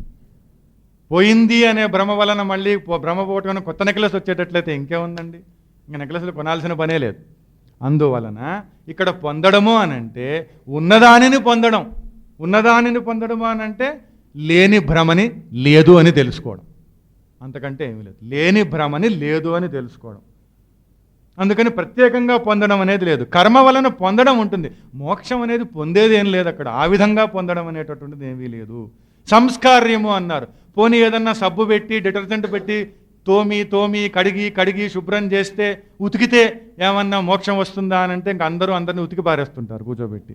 నేను మోక్షం అండి, ఉతికితే మోక్షం వస్తుందండి అని చెప్పేసి ఎలాగో ఉతుకుతుంటారులేండి వేరే వేరే మార్గాల్లో. కానీ మాటలతో చేతలతో రకరకాలుగా బాధలతో కష్టాలతో రకరకాలైనటువంటి దూషణలతో ఉతికేస్తూ ఉంటారు, అది వేరే విషయం. కానీ కాకపోతే ఉతికితే శుభ్రపరిస్తే ఏమన్నా మోక్షం వస్తుందా అని అంటే అలా శుభ్రపరిస్తే వచ్చేదైతే మళ్ళీ పోతుంది. అలా తయారయ్యేటటువంటిది ఏం కాదు. అలా శుభ్రపడితే వచ్చేటటువంటి కాదు, ఎప్పుడూ శుద్ధమైనటువంటిదే. శుభ్రపడితే వచ్చేదంటే ముందు మలిన్యం ఉంది అని, ముందు అది దాంట్లో దోషం ఉంది అని. దోషం ఉండేది మోక్షం ఎట్లా అవుతుంది? దోషం ఉండేది ఆత్మ ఎట్లా అవుతుంది? ఆత్మలో ఆత్మ కంటే వేరేది ఏదీ లేదు. కల్తీ పాలు అని ఎప్పుడు అంటారండి? పాలల్లో పాల కంటే వేరేది ఉంటే. ఒక పాలవాడిని ఎవరు వెళ్ళి అడిగారంటే, ఏమిటయ్యా కల్తీ చేస్తున్నావు అని అంటే, ఏం కల్తీ చేస్తున్నానో మీరు సరిగ్గా చూడట్లేదు, మర్యాదగా మాట్లాడాను అన్నాడు. ఏమిటనంటే, నేను నీళ్లల్లో పాలు కలుపుతున్నా, నేను నీళ్ళు అమ్ముతున్నా, మీకు పాలు అమ్ముతున్నానేంటి, నేను నీళ్ల రేట్ అది అని అన్నాడట. ఇంకా మీరు చాలా ఆనందపడాలి, నీళ్లల్లో పాలు కలుపుతున్నాను అని చెప్పేసి. అలాగే ఎవడిష్టం వాడిదిలేండి. కానీ ఇక్కడ ఏమిటి అని అంటే, పాలల్లో పాలు తప్ప వేరేది ఉంటే అప్పుడు అది ఏమవుతుంది? దోషం వస్తూ ఉంది, దానికి కల్తీ అని అంటూ ఉన్నాం. బంగారంలో బంగారం కాకుండా ఇంకా వేరేటివి చాలా ఉన్నాయనుకోండి, అప్పుడు ఏమవుతుంది? అది దోషం వస్తుంది దాంట్లో. అలాగా ఆత్మలో ఆత్మ కంటే వేరేది ఉంటే కదా అపవిత్రత. అపవిత్రత ఉంటే కదా శుభ్రం చేయాలి. అపవిత్రత ఎక్కడుంది దాంట్లో? ఆత్మలో ఆత్మ కంటే వేరేది ఎక్కడుంది? లేదు. కనుక శుభ్రం చేస్తే వచ్చేది కాదు. పోనీ మారుస్తే వచ్చేదా? మారితే వచ్చేదైతే మళ్ళీ మారిపోతుంది. మనం మారిపోవట్లే, మారుతూనే ఉంటాం మనం. అలాగ మారితే వచ్చేది కాదు, కనుక కర్మల వల్ల వచ్చేది కాదు అనేశారు అక్కడ. మరి ఇప్పుడు ఏమిటి అని అంటే, మరి జ్ఞానం యొక్క ఫలితం ఏమిటి? జ్ఞానం యొక్క ఫలితం ఏమిటంటే అవిద్యా నివృత్తి. అవిద్య తొలగింపబడుతుంది, జ్ఞానం వలన అవిద్య పోతుంది. కర్మ వలన అవిద్య పోదు, కర్మ వలన రజస్సు తమస్సుకు సంబంధించినటువంటి మాలిన్యం పోతుందేమో కానీ అవిద్య మటుకు పోదు. అందుకని జ్ఞానం వలనే పోతుంది. అందుకని ఇక్కడ ఏం చెప్తున్నారంటే జ్ఞానమే ముఖ్యం కావున ఇక ఈ స్థితికి వచ్చిన తర్వాత, ఏ స్థితి? తదుపాయ పర్యేషణం. ఎప్పుడైతే ఉపాయం అనేటటువంటిది తెలిసిపోయిందో, ఉపాయం అర్థమైపోయిందో, మోక్షం కావాలనేటటువంటి కోరిక ఉంది, అంతకుముందు వైరాగ్యం వచ్చేసింది, అంతకుముందు సంసారం యొక్క యథాత్మ బోధ జరిగిపోయింది, అంతకుముందు చిత్తం శుద్ధమైపోయింది, అంతకుముందు పాపహాని జరిగింది, అంతకుముందు ధర్మోత్పత్తి జరిగింది, అంతకుముందు నిత్యకర్మలన్నీ చేసేసాం. కనుక ఇవన్నీ దాటుకుంటూ వచ్చేసాం. అందుకని ఇక మనకు సంసారంలో పొందాల్సింది ఏదీ లేదు, ఇక మనకు కావాల్సింది ఏదీ లేదు. ఎందుకంటే మనకు మోక్షమే కావాలి. సంసారం కావాలంటే కర్మలు చేయాలి, సంసారం కావాలంటే కోరికలు ఉండాలి. సంసారం నాకు అక్కర్లేదు, సంసారం కంటే ఇతరమైనటువంటిది మోక్షమే నాకు కావాలి, మోక్షానందమే నాకు కావాలి అనేటటువంటి ఇచ్ఛ దృఢంగా ఏర్పడింది కావున, బలోపేతం అయిపోయింది కావున, ఇంతకుముందు ఎలాగైతే సంసారంలో ఉండేటటువంటి విషయ వస్తువులు కావాలని కోరిక బలవంతంగా ఉండి ఉన్నదో అంతకంటే 1000 రెట్లు బలమైనటువంటి కోరిక మోక్షం కావాలి, మోక్షం కావాలి, మోక్షమే కావాలనేటటువంటి కోరిక. అంతకుముందు చక్కనైనటువంటి అగ్ని, వైరాగ్యాగ్ని కూడా తోడైంది కనుక మోక్షం కావాలనేటువంటి కోరిక వచ్చింది కనుక ఇక సంసారంతో పని లేదు అని నిర్ధారణ జరిగిపోయింది కావున, ఇక దాని తర్వాత ఉపాయం కోసం వెతికారు కావున, ఇంకా మీదట సంసారానికి సంబంధించినటువంటి కర్మలు కానీ, ఆ కర్మలకు కారణమైనటువంటి కోరికలు కానీ త్యజించాల్సిందే. అవన్నీ అవసరం లేదు. లేకపోతే ఎప్పటి వరకైనా ఇవన్నీ పట్టుకొని పీడిస్తూనే ఉంటాయి. ఏదో ఒక రోజు ఇక చాలు అని చెప్పాల్సిందే. చెప్పలేదనుకోండి అవి చెబుతూనే ఉంటాయి మనకు కథలు. అందుకని మనం చెప్పేసేయాలి. మనం చెప్పేస్తే అయిపోతుంది. ఎవరన్నా వచ్చి ఊరికే మాట్లాడుతున్నారు అనుకోండి, మనం వింటూ ఉంటే చెబుతూనే ఉంటారు. మనం కూడా మాట్లాడడం మొదలు పెడితే వాళ్ళు కాసేపు ఆగుతారు. అలాగనమాట ఇది కూడా అంతే. అందుకని చెప్పేసి ఇలా చెబుతూ ఉంటే మనం కూడా చెప్పడం ప్రారంభించాలి. మనం చెప్పడం ప్రారంభించామంటే అది ఆగిపోతుంది, అలా ఆపేస్తుంది అనమాట. ఆ విధంగా మనం చెబుతూ రావాలి. అంటే ఈ కర్మలని, ఈ కర్మలకు కారణమైనటువంటి కోరికలని విడిచిపెట్టాలి. ఎప్పుడైతే మనం విడిచిపెడతామో అప్పుడు వేరే సాధన ప్రారంభం. వేరే సాధన, చాలా గొప్పదైనటువంటి సాధన. ఏమిటట దాని తర్వాత? ఎప్పుడైతే సర్వకర్మ తత్సాధన సన్యాస అయిపోయిందో తరువాత తతో యోగాభ్యాస అని అన్నారు. కానీ యోగం అంటే ఏమిటో సరైన అర్థాన్ని చెప్పారు ఇక్కడ. ఏమిటి యోగాభ్యాసం? మళ్ళీ అంటే కర్మలన్నీ వదిలేయమని చెప్పి మళ్ళీ ఆసనాలు ఏమని చెప్తున్నారు ఇక్కడ కూర్చొని అని అంటే అది కాదండి. కర్మలను వదిలేయము, అంతకుముందు వేసేయచ్చు అన్నీ కూడా, ఇప్పుడు కాదు. ఇంకా యోగాభ్యాసం అంటే ఏమిటట? సురేశ్వరాచార్యుల నిర్వచనం ఏం చెప్తున్నారు ఇక్కడ అని అంటే, శ్రవణ మనన నిధిధ్యాసనాదీనాం అనుష్ఠానం అని అన్నారు. శ్రవణ మనన నిధిధ్యాసనాదీనాం అనుష్ఠానం. శ్రవణం చేయాలి. ఏం శ్రవణం చేయాలి? ఇప్పటిదాకా కూడా అడ్వర్టైజ్మెంట్లు విన్నాం, టీవీల్లో వేరే వాళ్ళు చెప్తే విన్నాం, అవి అనుభవించామని చెప్పేసి, కథలు చెప్తే విన్నాం. ఇవన్నీ మానేసి ఇప్పుడు శృతి జ్ఞాన శ్రవణం చేయాలి, వేదజ్ఞాన శ్రవణం చేయాలి, ఉపనిషత్ జ్ఞాన శ్రవణం చేయాలి. ఇవన్నీ శ్రవణం చేస్తూ ఉండాలి. శ్రవణము అనంటే ఏమిటట అనంటే, ఏదైతే మనసు యొక్క ఒకనొక స్థితి అటది. ఏమిటా స్థితి? ఏది తెలుసుకోవడం వల్లనైతే పరబ్రహ్మ లోపలున్నటువంటి ప్రత్యేగాత్మ, పరమాత్మ ప్రత్యేగాత్మ రెండూ కూడా ఒకటే అనేటటువంటి బోధ ఎప్పుడైతే జరుగుతూ ఉందో అది శృతి వల్ల జరుగుతూ ఉంది కావున అది శ్రవణం యొక్క మానసిక స్థితి. అంటే మనస్సులో శ్రవణం అనేది ఎప్పుడైతే చేరుతూ ఉందో ఆ మనస్సు యొక్క స్థితి ఎటువంటిదట? ఇటువంటిది. అంటే శృతి జ్ఞానం వలన ప్రత్యేగాత్మ పరమాత్మ, ప్రత్యేగాత్మ అంటే లోపల ఉన్నటువంటి ఆత్మ, పరమాత్మ పరబ్రహ్మ, ఆ పరమాత్మ ప్రత్యేగాత్మ కూడా ఒకటే అని తెలియజెప్పేటటువంటి జ్ఞానం తెలుసుకొని ఆ స్థితిని కలిగించుకొని ఉండడం అనేటటువంటిది, అది బాగా అర్థం చేసుకొని ఉండడం అనేటటువంటిది శ్రవణము అంటున్నారు. అదే నిజమైన శ్రవణం అట. నిజమైన శ్రవణం అంటే అదే. సరే, దాని తర్వాత ఏం చేయాలి అని అంటే మననం చెయ్యాలి అని అన్నారు. మననం చెయ్యాలి అని అంటే ఒక చక్కని అర్థాన్ని చెప్పారు సురేశ్వరాచార్యులు వారు. మననము అనేటప్పటికీ ఒక చక్కని విషయాన్ని చెప్తున్నారు. ఏమంటున్నారనంటే, నిజానికి ఏదైతే మనం శ్రవణం చేశామో, అంటే శృతి ద్వారా ఏదైతే మనం శ్రవణం చేస్తూ వచ్చామో, ఆ శ్రవణం చేసినటువంటి విషయము ఎటువంటి విషయం అట? అది మననం చేయడం అని అంటే ఎటువంటి స్థాయి అట అది అని అంటే, తెలుసుకున్నటువంటి విషయాన్ని మననం చేయాలి. ఏమిటా మననంలో ఉన్నటువంటిది అని అంటే, తదేకంగా బ్రహ్మ ఆత్మ ఐక్యాన్ని బోధించేటటువంటి ఈ జ్ఞాన వాక్యములు ఏవైతే ఉన్నాయో వాటిని మరీ మరీ అనుకుంటూ ఉండాలి. అంటే బ్రహ్మ ఆత్మ ఐక్య బోధను తెలియజేసేటటువంటి జ్ఞానం, బ్రహ్మ ఆత్మ వ్యత్యాసాన్ని విభేదాన్ని ఖండించేటటువంటి జ్ఞానం ఏదైతే మనం పొందుతామో అటువంటి జ్ఞానాన్ని, ఆ వాక్యములని మరీ అనుకుంటూ ఉండాలి. లోపల అలా తలుచుకుంటూ ఉండాలి. తదేకమైనటువంటి ఆ బ్రహ్మాత్మ ఐక్య ఆలోచన ప్రవాహాన్ని మననము అని అన్నారు.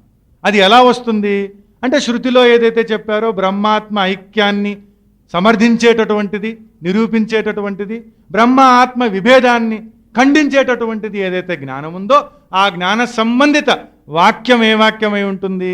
బ్రహ్మ ఆత్మ ఐక్య బోధ వాక్యమై ఉంటుంది. ఆ వాక్యాన్ని అంటే ఆ జ్ఞానాన్ని అలా ఆ వృత్తి ప్రవాహం అలా కదులుతూ ఉండాలన్నమాట. బ్రహ్మ ఆత్మ ఐక్య వృత్తి ప్రవాహం అట్లా కదులుతూ ఉండాలి. అది మననము అని అంటూ ఉన్నారు. తరువాత నిధిధ్యాసనం అంటే ఏమని చెప్తూ ఉన్నారు అంటే, నిరంతర బ్రహ్మాకార వృత్తి ప్రవాహము. బ్రహ్మాకార వృత్తి ప్రవాహం ఎటువంటి బ్రహ్మాకార వృత్తి ప్రవాహము? మననం స్థాయిలో అప్పుడప్పుడు ఆటంకాలు రావచ్చండి. ఎందుకనంటే మళ్ళీ ఇంకేదైనా వైపుకి వెళ్ళిపోయేటటువంటి అవకాశం ఉంటుంది. కానీ మళ్ళీ మనం తీసుకొని మళ్ళీ దీంట్లోకి తీసుకొని వస్తూ ఉంటాం. నిధిధ్యాసనం స్థాయిలోకి వెళితే ఇంకా ఆటంకం అనేది లేదు. అందుకని ఎటువంటిదని చెప్తున్నారు అక్కడ? ఆటంకపరిచేటటువంటి, భంగపరిచేటటువంటివి ఏవి కూడా రానివ్వకుండా, ఏవి కూడా తలెత్తనివ్వకుండా ఉండేటటువంటి నిరంతర బ్రహ్మాకార వృత్తి ప్రవాహాన్ని నిధిధ్యాసనము అని అన్నారు. అంటే మళ్ళీ ఆటంకం లేదు అక్కడ, మళ్ళీ ఇంకా అది ఖండింపబడ్డం లేదు, అఖండము అని అందుకనే అన్నారు. అందుకనే మన వాళ్ళు కూడా అప్పుడప్పుడు పర్వదినాలలో అఖండ జపము అని అంటూ ఉంటారు, అఖండ నామ జపం అని అంటూ ఉంటారు. అఖండ నామ జపం అని అంటే అసలు ఖండితం కాకుండా ఉండేటటువంటిది అని అర్థం అన్నమాట. అఖండ బ్రహ్మాకార వృత్తి ఎప్పుడైతే ఉంటుందో అఖండ ఆత్మస్వరూపం మన సొంతం అయిపోతూ ఉంటుంది. ఆ విధంగా అది నిధిధ్యాసనము అని అన్నారు. ఇలా చేస్తూ చేస్తూ వచ్చేటట్లయితే ఇది సాధన అని అన్నారు. ఈ సాధన ఎప్పుడు సాధ్యమవుతుంది? శ్రవణ మనన నిధిధ్యాసన సాధన అనేటటువంటిది అని అంటే, ఈ సర్వకర్మ తత్సాధన సన్యాస చేస్తే అప్పుడు శ్రవణం ఫలిస్తుంది పూర్ణంగా, మననం ఫలిస్తుంది, నిధిధ్యాసనం ఫలిస్తుంది. అది లేకుండా మనం చేస్తూ వెళ్ళామనుకోండి, అప్పుడు మనం ఏమంటాం? ఏముందండి, ఎన్ని విన్నా కూడా అంతే, ఎన్నో వింటున్నాం, ఎన్నో తెలుసుకుంటున్నాం, ఎన్ని తెలుసుకున్నా కూడా ఇలానే ఉంది, ఏముంది పెద్దగా ఏం ప్రయోజనం అనిపించట్లేదు నాకు, తెలుసుకుంటున్నా కానీ ఏం పెద్దగా ప్రయోజనం లేదు.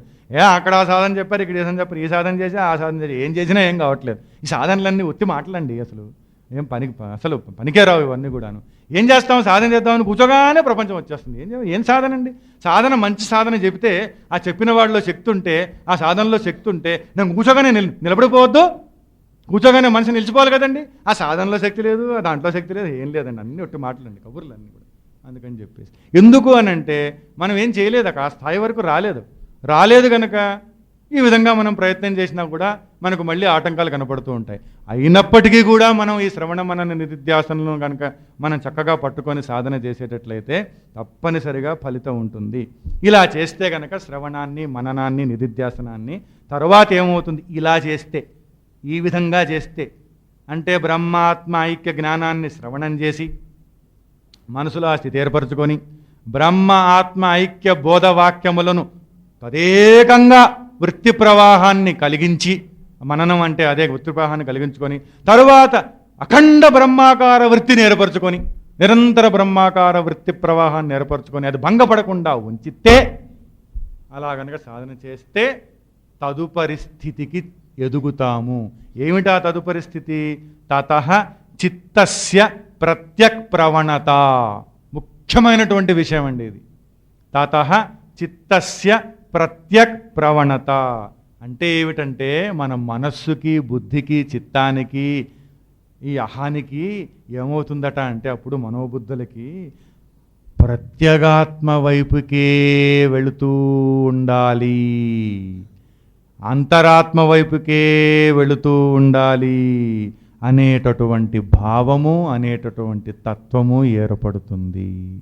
ఇక అవి బయటికి వెళ్ళాలనే అనుకో. ఇప్పుడు ఎలాగైతే మనం లోపలికి వెళ్ళాలనే అనుకోమో, ఎంతసేపు బయటికి ఛాన్స్ ఇస్తే బయటికి వెళ్ళిపోదాం. మనస్సుకి దొరికితే అవకాశం బయటికి వెళ్ళిపోదాం. దొరికితే బయటికి కిటికీలోని చూద్దాం, తలుపు తెరిచి చూద్దాం, ఇట్లా చూద్దాం, అట్లా చూద్దాం. ఏమీ దొరకకపోతే పక్కనుండే వాళ్ళని చూద్దాం, లేకపోతే సెల్ ఫోన్లో చూద్దాం, లేకపోతే టెలివిజన్లో చూద్దాం, లేకపోతే డివిడీలో చూద్దాం. ఏదో ఒకటి చూద్దాం, చూద్దాం, చూద్దాం, చేద్దాం, చేద్దాం, చూద్దాం.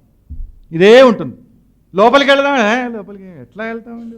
లోపలికి వెళ్ళి సరే వెళ్దాంలే, అప్పుడే అయిపోయిందా చెప్పండి, ఏమైంది? మన వాళ్ళు ఎలాగో చెప్పారు జన్మజన్మలు ఉంటాయని చెప్పేసి ఎప్పుడైనా చేసుకోవచ్చులే, తొందర ఈ జన్మలో కాకపోతే ఇంకో జన్మలో చేసుకున్న తొందర ఏమొచ్చిందండి, అలా చేసుకుంటూ వెళ్ళిపోతుంటాం. అందుకని ఎప్పుడైతే ఈ శ్రవణ మనన నిధిధ్యాసనలను చేస్తామో, ఇవి చేసిన తరువాత చిత్తస్య ప్రత్యక్ ప్రవణత, అప్పుడు బయటికి వెళ్ళాలనిపించదు. బయటికి వెళ్ళాలంటే రుచే లేదు, బయటికి పోబుద్ధి కాదు. తపోంజి మహారాజ్ ఎలాగైతే బయట తిరుగుతూ ఉన్నప్పటికి కూడా దేన్ని చూసినా పరబ్రహ్మాన్ని, దేన్ని చూసినా సమాధిలోనే, ఎత్ర ఎత్ర మనోయాతి తత్ర తత్ర సమాధయ అన్నట్టు ఏది చూసినా పరబ్రహ్మ లీలల్ని చూడటం, మంచుకొండలను చూసినా పరబ్రహ్మనే చూడటం, ఏ జంతువులను చూసినా పరబ్రహ్మనే చూడటం, కళ్ళు మూసుకున్నా పరబ్రహ్మలోనే ఉండడం, కళ్ళు తెరిచినా పరబ్రహ్మలోనే ఉండడం. అటువంటి ఆ భావన లోపలికే వెళ్ళిపోతుంటుంది, లోపలికే వెళ్ళిపోతుంటుంది, లోపలికే వెళ్ళిపోతూ ఉంటుంది. మనస్సు బయటికి వెళ్ళాలనే అనిపించదు. దీనికి ఆపోజిట్ అన్నమాట. ఇప్పుడు ఉండే పరిస్థితికి ఆపోజిట్. అప్పుడు బయటికే రావాలనిపించదు, బయటిది ఏది రుచించదు, బయటిది ఏదీ కావాలనిపించదు, అసలు బయటికి పోదు మనస్సు. లోపలికే లోపలికే లోపలికే లోపలికే, ప్రత్యేగాత్మలోకి, అంతరాత్మలోకి, ఆత్మవైపుకే అలాగే వెళ్ళిపోతూ ఉంటుంది. అది ప్రత్యక్ ప్రవణత. ఆ స్థితి వస్తే, ఆ స్థితి ఎప్పుడైతే వస్తుందో అటువంటి వారికి తత్వమస్యాది జ్ఞానబోధ జరుగుతుందండి. అప్పుడు అంటున్నారు సురేశ్వరాచార్యుల వారు, తతః దాని తర్వాత తత్వమస్యాది వాక్యార్థ పరిజ్ఞానం. అంతవరకు చెప్పినా అర్థం కాదు, అప్పుడు నిజంగా బోధపడుతుంది. తత్వమస్యాది వాక్యార్థ పరిజ్ఞానం, మహావాక్య బోధ అప్పుడు చేయాలి. అప్పుడు నిజంగా నిలబడుతుంది. అంతకు ముందు కూడా తెలుసుకోవాల్సిందే, కానీ అది అలా చేస్తూ చేస్తూ చేస్తూ చేస్తూ వస్తే, అంతకు ముందు తెలుసుకున్నప్పుడు ఏమిటండి అయిపోవట్లేదు ఏంటండి, నేను తెలుసుకోగానే ఇంకా అయిపోవట్లేదు ఏంటంటారు. ఎందుకు అయిపోతుందండి? ఇన్ని ఉండాలి, ఇన్ని ఉన్నాయి కదా, ఇవన్నీ పోతాయి కదా. ఇవన్నీ పోవాలంటే నువ్వేదో అవ్వాలి, నువ్వేదో అయితే అవి పోతాయి, లేకపోతే నువ్వు అయిపోతావు. అందుకని చెప్పేసి అలా అయ్యిపోతే అప్పుడు అవన్నీ ఇది కూడా అవుతుంది. అందుకని ఇది అవ్వాలంటే ఈ స్థితికి రావాలి. ఈ స్థితికి వస్తే అప్పుడు ఈ ప్రత్యక్ ప్రవణత ఎప్పుడైతే వస్తుందో, లోపలికే వెళ్ళిపోతూ ఉంటుందో, అప్పుడు వాక్యార్థ బోధ. దాని తరువాత ఆఖరిది, దాని తరువాత తతః అవిద్యా విచ్ఛేద. అప్పుడు అవిద్య పోతుంది. అప్పటిదాకా అవిద్య పోదు, అప్పటిదాకా అవిద్య ఉంటుంది, అప్పటికే అవిద్య పోతుంది. ఎప్పుడైతే అవిద్య పోయిందో తతశ్చ స్వాత్మాను, అంటే స్వాత్మన్యేవ అవస్థానం, స్వాత్మని ఏవ అవస్థానం అంటే తన ఆత్మలో తాను నిలిచిపోవడం జరుగుతూ ఉంది, తన ఆత్మలో తాను ఉండిపోవడం జరుగుతూ ఉంది. ఆ ఆత్మలో తాను ఉండిపోవడం జరుగుతూ ఉందో దానినే బ్రహ్మైవస్తన్ బ్రహ్మాప్యేతి విముక్తిశ్చ విముచ్యతే అని అన్నారు. అనంటే అదే పరబ్రహ్మతత్వం. తనలో తాను మిగిలిపోయాడు, తన ఆత్మగా తాను అయిపోయాడు, తన ఆత్మలో తాను స్థిరపడిపోయాడు. అలా ఉండిపోవడమే అది బ్రహ్మగా ఉండిపోవడం, అదే బ్రహ్మను పొందడం, తనని తాను పొందడమే బ్రహ్మను పొందడం అని చెప్పి తెలియజేస్తూ ఉంది శృతి. ఈ విధంగా సురేశ్వరాచార్యుల వారు తెలియజేస్తూ వచ్చారు. అంటే ఇన్ని రకాలుగా ఉన్నాయి. 12 సాధనలండి ఇవన్నీ కూడా. మొట్టమొదటి నుంచి మనం యథార్థంగా లెక్క పెట్టుకుంటూ వస్తే 12. దాంట్లో 9వది యోగాభ్యాసం అనంటే శ్రవణ మనన నిధిధ్యాసనాదులు, 10వది చిత్తస్య ప్రత్యక్ ప్రవణత, 11వది తత్వమస్యాది వాక్యార్థ పరిజ్ఞానం, 12వది అవిద్యా విచ్ఛేద, దాని తర్వాత స్వాత్మన్యవావస్థానం. ఇంకదే బ్రహ్మ, అదే మోక్షం, అదే అన్నీ కూడాను. ఈ విధంగా ఎప్పుడైతే చేరడం జరుగుతూ ఉందో అప్పుడు నిజంగా మనం మన స్థితిని పొందుతాము. అప్పటిదాకా మభ్యపడుతూనే ఉంటాం, భ్రమకు లోనవుతూనే ఉంటాం. ఒక పోలీస్ ఇన్స్పెక్టర్ గారు, ట్రాఫిక్ పోలీస్ ఇన్స్పెక్టర్ గారు, ఈ మధ్యన ఏమైందనంటే మన వాళ్ళందరూ కూడా విదేశాల్లో ఉండేటటువంటి పరిస్థితులన్నీ కూడా బాగా గమనించి అటువంటి వ్యవస్థనే ఇక్కడ కూడా రూపొందించాలని చెప్పి చాలా ప్రయత్నాలు చేస్తున్నారు చాలా రకాలుగా. అందుకని ఈ మధ్యన ట్రాఫిక్ పోలీసులు వాళ్ళందరికీ కూడా ప్రత్యేకమైనటువంటి వాహనాలు ఇచ్చి హైవేల్లో తిరగమంటారు, వేరే వేరే రోడ్లలో తిరగమంటారు, అన్ని చూసి సరిగ్గా ఉన్నాయో లేదో చూడమంటారు. వాళ్ళు చాలా చాలా సరిగ్గా చూసుకుంటూ ఉంటారు, రకరకాలుగా చేస్తూ ఉంటారు, అన్నీ బాగానే ఉంటాయి. అయితే ఒక ట్రాఫిక్ పోలీస్ గారట, ఆయనకు వ్యాన్ ఇచ్చారు, వ్యాన్లో తిరుగుతున్నారు. ఆయనకు కొన్ని ప్రత్యేకమైనటువంటి డ్యూటీలు ఉన్నాయి. ఆ డ్యూటీల్లో ఏమిటంటే ఆయన ఉండేటటువంటి ఆయన ఏరియాలో కొన్ని చోట్ల కొంతమంది మత్తు పానీయాలు సేవించి నడుపుతూ వేరే వాళ్ళకి హానికరంగా తయారయ్యారట. వేరే వాళ్ళని డాష్ కొట్టేస్తూ కింద పడేస్తూ అలా రకరకాల యాక్సిడెంట్లు చేస్తూ. అందుకని ఆయన ప్రత్యేక స్పెషల్ ఆఫీసర్గా వేశారు. సరే ఆయన వెళ్ళి ఇలా తిరిగి తిరిగి తిరిగి అన్ని సడన్గా ఒక ఐడియా వచ్చింది ఆయనకి. ఏమిటనంటే రోడ్లల్లో తిరిగేదానికంటే ఎక్కడైతే ఇవి సేవించడం జరుగుతుందో, ఈ మత్తు పదార్థాలు మత్తు పానీయాలు ఎక్కడైతే సేవిస్తారో అక్కడే నిల్చుంటే బాగుంటుంది, రాగానే పట్టుకుంటా వాళ్ళని చెప్పేసి అనుకున్నారు. సరే ఆయన వెళ్ళి ఆ ప్రదేశం ఏదైతే ఉంటుందో దాని దగ్గరికి వెళ్ళి అక్కడ లోపలికి అందరూ వెళ్తున్నారు, ఆ మత్తు పానీయాలను సేవిస్తున్నారు, బయటకు వస్తున్నారు. అట్లాంటి ప్రదేశానికి వెళ్ళి బయట నిల్చున్నారు. ఆయన దూరంగా చాటును నిల్చొని చూస్తున్నారు.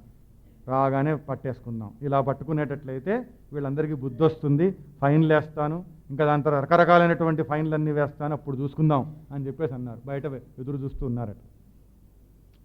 ఇలా మత్తు పానీయాలను సేవించే వాళ్ళందరికీ చాలా ఐకమత్యం ఉంటుందండి. ఏమిటనంటే బయట ఆయన ఉన్నారు అనేటటువంటి విషయం లోపల తెలిసిపోయింది. ఏమో మరి తెలిసిపోయిందేమో, చెప్పేసుకున్నారేమో. ఆయన ఏమిటట బయటికి రాగానే పట్టుకుందాం అని చెప్పేసి ఎదురు చూస్తూ ఉన్నారు. సరే ఇలా కాసేపటికి అలా ఎదురు చూడగా చూడగా చూడగా ఒక వ్యక్తి బయటకు వచ్చాడు. బయటికి రావడమే తూలుతూ వస్తున్నాడు, ఇట్లా అలా తూలుతూ వస్తున్నాడు, అలా తట్టుకుంటూ దానికి తగులుతూ దీన్ని తగులుకుంటూ అలా వచ్చాడు. తూలుతూ వస్తున్నాడు. అలా వస్తూ వస్తూ వస్తూ ఉంటే అబ్బా దొరికాడు వీడే అని ఇంకా పట్టుకోవచ్చు. కానీ అప్పుడే ఎలా పట్టుకుంటారు? అప్పుడు పట్టుకోవడం నేరం కాదు కదా. అందుకని ఆయన బండి నడుపుతూ ఉంటే ఆ మత్తుకు లోనయ్యి బండి నడుపుతూ ఉంటే అప్పుడు పట్టుకోవాలి. అందుకని చెప్పేసి వెయిట్ చేస్తున్నాడు. కారులోకి వెళ్తాడు, అప్పుడు డ్రైవ్ చేస్తాడు, పట్టుకుందామని చెప్పేసి. సరే ఎదురు చూస్తూ ఉంటే ఇంకా ఆయన అలా అలా తారసపడుతూ అలా తూలుకుంటూ అలా అలా అలా వచ్చి ఇంకా నెమ్మదిగా ఒక కారు దగ్గరికి వెళ్ళాడు. వెళ్ళి అలా జోబీలో ఆ చేయి పెట్టి అలా తాళం చేయి తీసి అలా పెట్టాడు. పెట్టి తిప్పాడు ఆ తలుపు తెరుచుకోవట్లేదు. ఎంతసేపు ప్రయత్నం చేసినా తెరుచుకోలేదు. ఇంకా కోపం వచ్చి ఒక తన్ను తిన్నాడు ఆ కారు. ఎందుకంటే అది ఆయనది కాదు, ఆయనది అయితే కదా తెరుచుకోవడానికి, ఆయనది కాదు. సరే దాని తర్వాత ఇంకా చెయ్యి అని చెప్పేసి మళ్ళీ ఇంకొక కారు దగ్గరికి వెళ్ళాడు. కార్లు వరుసగా పెట్టున్నాయి. ఇంకొక కారు దగ్గర మళ్ళీ దాంట్లో కూడా తాళం చెవి పెట్టి మళ్ళీ దాన్ని తిప్పి తెరుచుకోలేదు. మళ్ళీ కోపం వచ్చి మళ్ళీ తన్నాడు. ఇంకా ఈయన చూస్తున్నాడు పోలీస్ ఆఫీసర్ గారు. ఏంటిది, ఇదేంటిది, ఇది కొత్త సీన్ ఏమిటి ఇది అని చెప్పేసి. సరే ఇంకా అది తన్నాడు. మళ్ళీ దాని తర్వాత మళ్ళీ ఇంక ఈయన కూడా ఆసక్తి ఎక్కువైపోయింది. ఈ మూడో కారైనా ఈయన అవుతుందేమో ఈయనకు కూడా. అంటే ఎన్ని చూస్తాడు ఈయన మాత్రం, అలా చూశాడు. మళ్ళీ మూడో కారు అంతే, నాలుగో కారు అంతే, ఐదో కారు అంతే, 25 కార్లు అట్లానే అయిపోయినాయి. ఈయన చూస్తూనే ఉన్నాడు. 25 కార్లు అయిపోయినా చూస్తూనే ఉన్నాడు. ఇంకా దాని తర్వాత ఈయనకి ఇంకా పట్టు వదలబుద్ధి కాలేదు. వీడిని పట్టుకోవాల్సిందే, వీడిని మటుకు వదిలేదు. ఇంతసేపు నా సమయాన్ని వృధా చేస్తాడా వీడు, ఇంతసేపు వీడిని పట్టుకొని తీరుతాను, వీడిని మటుకు వదలను, ఎంత ఫైన్ వేస్తానంటే అంత ఫైన్ వేస్తాను, వీడు అంతు తేల్చేస్తాను అని చెప్పి ఈ విధంగానే దృష్టిని పెట్టున్నాడు. దాని తర్వాత మధ్యలో వచ్చే వాళ్ళు వస్తున్నారు, కార్లు తీసుకొని వెళ్ళిపోతున్నారు, పోతున్నారు, అందరూ వెళ్ళిపోయారు. ఇంకా వీడే 30వ కారులోకి వెళ్ళాడండి. వీడు 30వ కారులోకి వెళ్ళిన తర్వాత అప్పుడు తెరుచుకుందండి. అమ్మయ్య ఈయన కనిపించింది ముందు ఆఫీసర్ గారికి. అమ్మయ్య వీడి కారే. ఇంకా వీడు కూర్చున్నాడండి లోపల. కూర్చున్న తర్వాత మళ్ళీ దాన్ని లోపల పెట్టి తిప్పుతున్నాడు, అది స్టార్ట్ కావట్లేదు. అది వేరే చోట పెట్టాడు. అది దాని తర్వాత మళ్ళీ ఆ సాకెట్లో పెట్టలేదు. చూసి మళ్ళీ దాని తర్వాత స్టార్ట్ అయ్యింది. డ్రర్ అనగానే వచ్చేసాడు ఈయన పోలీస్ ఆఫీసర్. డ్రర్ అని చెప్పి కొంచెం వెనకాలకి దిగాని వచ్చేసి ఆగో అని చెప్పన్నాడు. ఆగో అని చెప్పి రా బయటికి అని చెప్పని బయటకు వచ్చాడు. బయటకు వచ్చిన తర్వాత తెరువు నోరు అని ఆ బ్రెత్ అనలైజర్ ఉంటుంది కదండి వాళ్ళ దగ్గర, ఒక పరికరం. అది హా అని చెప్పేసి ఊదితే దాంట్లో ఆల్కహాల్ ఉంటే కనుక అది తెలిసిపోతుంది, ఆ మీటర్ రీడింగ్లో తెలిసిపోతుంది. పట్టేసుకుందాం, ప్రూఫ్ ఉండాలి కదా అని చెప్పేసి అనవయ్యా అన్నాడు. ఆయన వచ్చి ఏది పెట్టు అన్నాడు. పెట్టగానే అన్నాడు ఆయన. ఆ మీటర్ చూశాడు, ఆల్కహాల్ 0/0. ఏంటిది 0/0 ఏంటిది? మళ్ళీ ఒకసారి ఊదు, మళ్ళీ చూస్తే మళ్ళీ 0/0. మూడోసారి మళ్ళీ 0/0. ఇదేమిటిది, నువ్వు తాగలేదా అన్నాడు. ఎవడు చెప్పాడు నేను తాగానేని అన్నాడు. నేను తాగలేదన్నాడు. మరి తాగకపోతే తాగినట్టు తూలేవెందుకు అని అంటే, మరి నేను తూలితే కదా నువ్వు నా మీద దృష్టి పెట్టేది. లోపల కూర్చున్న వాళ్ళు మా టీం మెంబర్స్ ఏం చెప్పారంటే, ఈరోజు ఈయనను మభ్యపెట్టే బాధ్యత నీది అన్నారు. దృష్టి మరల్చేటటువంటి బాధ్యత నీది. నేను ఒప్పుకున్నాను, నేను తూలుతూ వచ్చాను. అందుకని చెప్పేసి నువ్వు నన్ను చూస్తూనే నిలుచుకున్నావు, అయిపోయింది. ఆ మిగతా వాళ్ళందరూ, వాళ్ళు నిజంగా తాగిన వాళ్ళందరూ వెళ్ళిపోయారు. మభ్యపెట్టబడ్డాడన్నమాట ఆయన. అలాగా మనం ఎప్పుడైతే మభ్యపెట్టబడుతూ ఉన్నామో అవిద్య వలన, మనం ఏం సరిగ్గా చేయగలుగుతామండి? ఏం చేసినా కూడా ఏదో చేసేస్తున్నాం అని అనుకుంటాం, ఏదో పొందేస్తున్నాం అనుకుంటాం, ఏదో సాధించేస్తున్నాం అనుకుంటామే కానీ నిజానికి మనం చూస్తే ఏమీ పొంది ఉండం. టైంపాస్ మటుకు అయిపోతుంది అంతే. టైం పాస్ అయిపోతుంది, ఏదో చేసేసాం ఘనకార్యాలు అనుకుంటాం. అవిద్యలో ఉన్నంత వరకు, మభ్య పెట్టబడుతూ ఉన్నంత వరకు, అజ్ఞానంలో ఉన్నంత వరకు పెద్దగా ఏది సాధించామా అని అంటే ఏమీ సాధించలేదు అని తెలుస్తోంది. ఒక వ్యక్తి అట హైవేలో డ్రైవ్ చేస్తున్నాడట. ఈ మధ్యన హైవేస్ చాలా బాగా తయారు చేశారండి. భారతదేశంలో కూడా చాలా చోట్ల బాగా తయారు చేశారు. అందులో 1 వే హైవేస్ పెట్టారు చాలా చోట్ల. ఈ వైపు 2 రోడ్లు 3 రోడ్లు, ఆ వైపు 3 రోడ్లు ఇట్లా పెడుతూ వచ్చారు. ఒకవైపే వెళుతూ ఉంటాయి 1 వే ట్రాఫిక్ లాగా, అలా పెట్టారు. అయితే ఒక వ్యక్తి అలా డ్రైవ్ చేస్తున్నాడు. ఈ మధ్యన కొత్త పరికరాలను కూడా ప్రవేశపెడుతూ వచ్చారు. ఆ కార్లలో ఉండేవాళ్ళు కొంతమందికి విదేశాల్లో చెప్పినట్టుగా ట్రాఫిక్ ఎలా ఉంది, ఎక్కడ ట్రాఫిక్ ఎక్కువ ఉంది, ఎక్కడ ట్రాఫిక్ తక్కువ ఉంది, ఎంత సమయం పడుతుంది, ఇవన్నీ రేడియోలో అనౌన్స్ చేస్తూ ఉంటారు విదేశాల్లో. అవి కూడా ప్రవేశపెడుతున్నారు ఇక్కడ. అలా ప్రవేశపెట్టారట. అలా ప్రవేశపెడితే ఏమైంది, ఈయన నడుపుతున్నాడు ఒక ఆయన. కారు నడుపుతూ ఉండి వాళ్ళ ఆవిడకి ఫోన్ చేశారట. ఫోన్ చేసిన తర్వాత వాళ్ళ ఆవిడ అన్నారట, ఇందాకే రేడియోలో చెప్పారు, మీరు ఎక్కడున్నారని అడిగారట.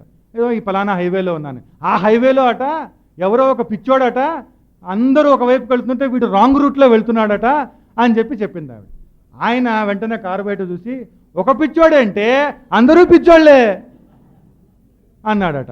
అంటే ఏమిటి, ఈయన రాంగ్ రూట్లో వెళ్తున్నాడు, ఈయనకు అందరూ రాంగ్ రూట్లో వచ్చినట్టు కనిపిస్తున్నారు. వెళ్తూ ఉంటే అందరూ పిచ్చోళ్లే అంటున్నాడు. ఈయన జ్ఞానం లేదు అక్కడ. అందుకని చెప్పేసి అలాగా అవిద్యలో ఉన్నటువంటి వాడు ఎక్కడ చూసినా అన్ని లోపాలే కనపడుతూ ఉంటాయి, అన్నిటిని నిందిస్తూ ఉంటాడు, అన్నిటి పట్ల ఏదో విధంగా ప్రవర్తిస్తూ ఉంటాడు. సరైనటువంటి అవగాహన ఉండదన్నమాట. సరైనటువంటి అవగాహన రాదు అవిద్యలో ఉన్నటువంటి వాడికి. అందుకనే ఆ విద్య తొలగిపోవాలి, అవిద్య తొలగిపోవాలి అని అంటే చక్కనైనటువంటి సాధనా పద్ధతులను మనం పాటిస్తూ వెళ్ళాలి. అవన్నీ కూడా ఈ నిత్య కర్మల నుంచి ప్రారంభమవుతూ ఉన్నాయి. అందుకనే వాటిల్లో ముఖ్యమైనటువంటి దశ ఎప్పటి నుంచి ప్రారంభమవుతోంది? శ్రవణ మనన నిధిధ్యాసన నుంచి సరి అయినటువంటి దశ ప్రారంభమవుతుంది. అది ఏమిటి అని అంటే, శ్రవణం చేయడం వలన సంశయం తొలగిపోతుంది అని చెప్తూ ఉన్నారు.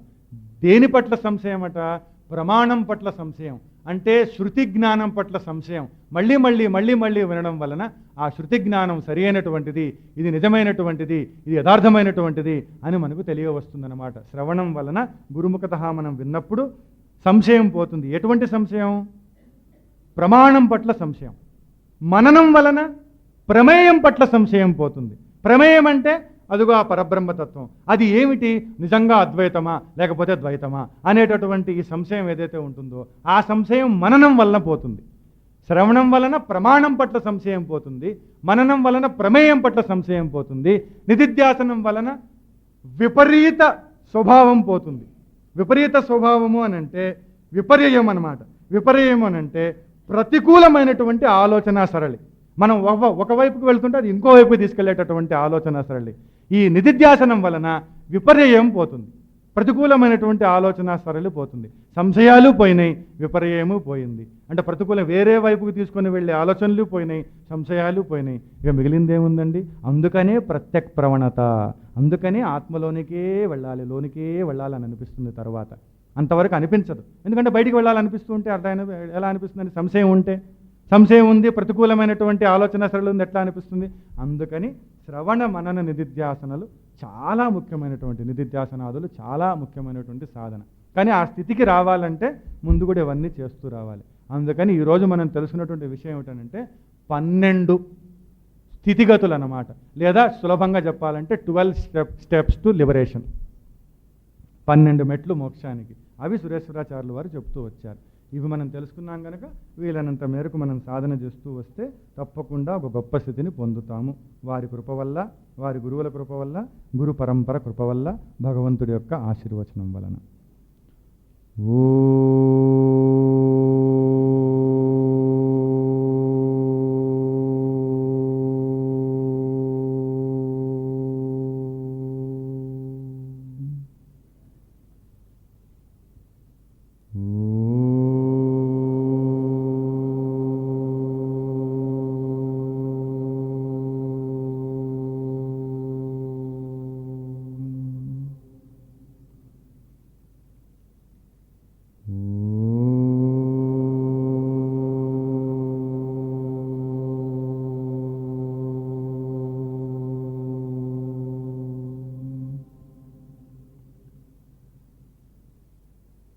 सर्वे भवन्तु सुखिनः, सर्वे सन्तु निरामयाः, सर्वे भद्राणि पश्यन्तु, मा कश्चित् दुःखभाग् भवेत्.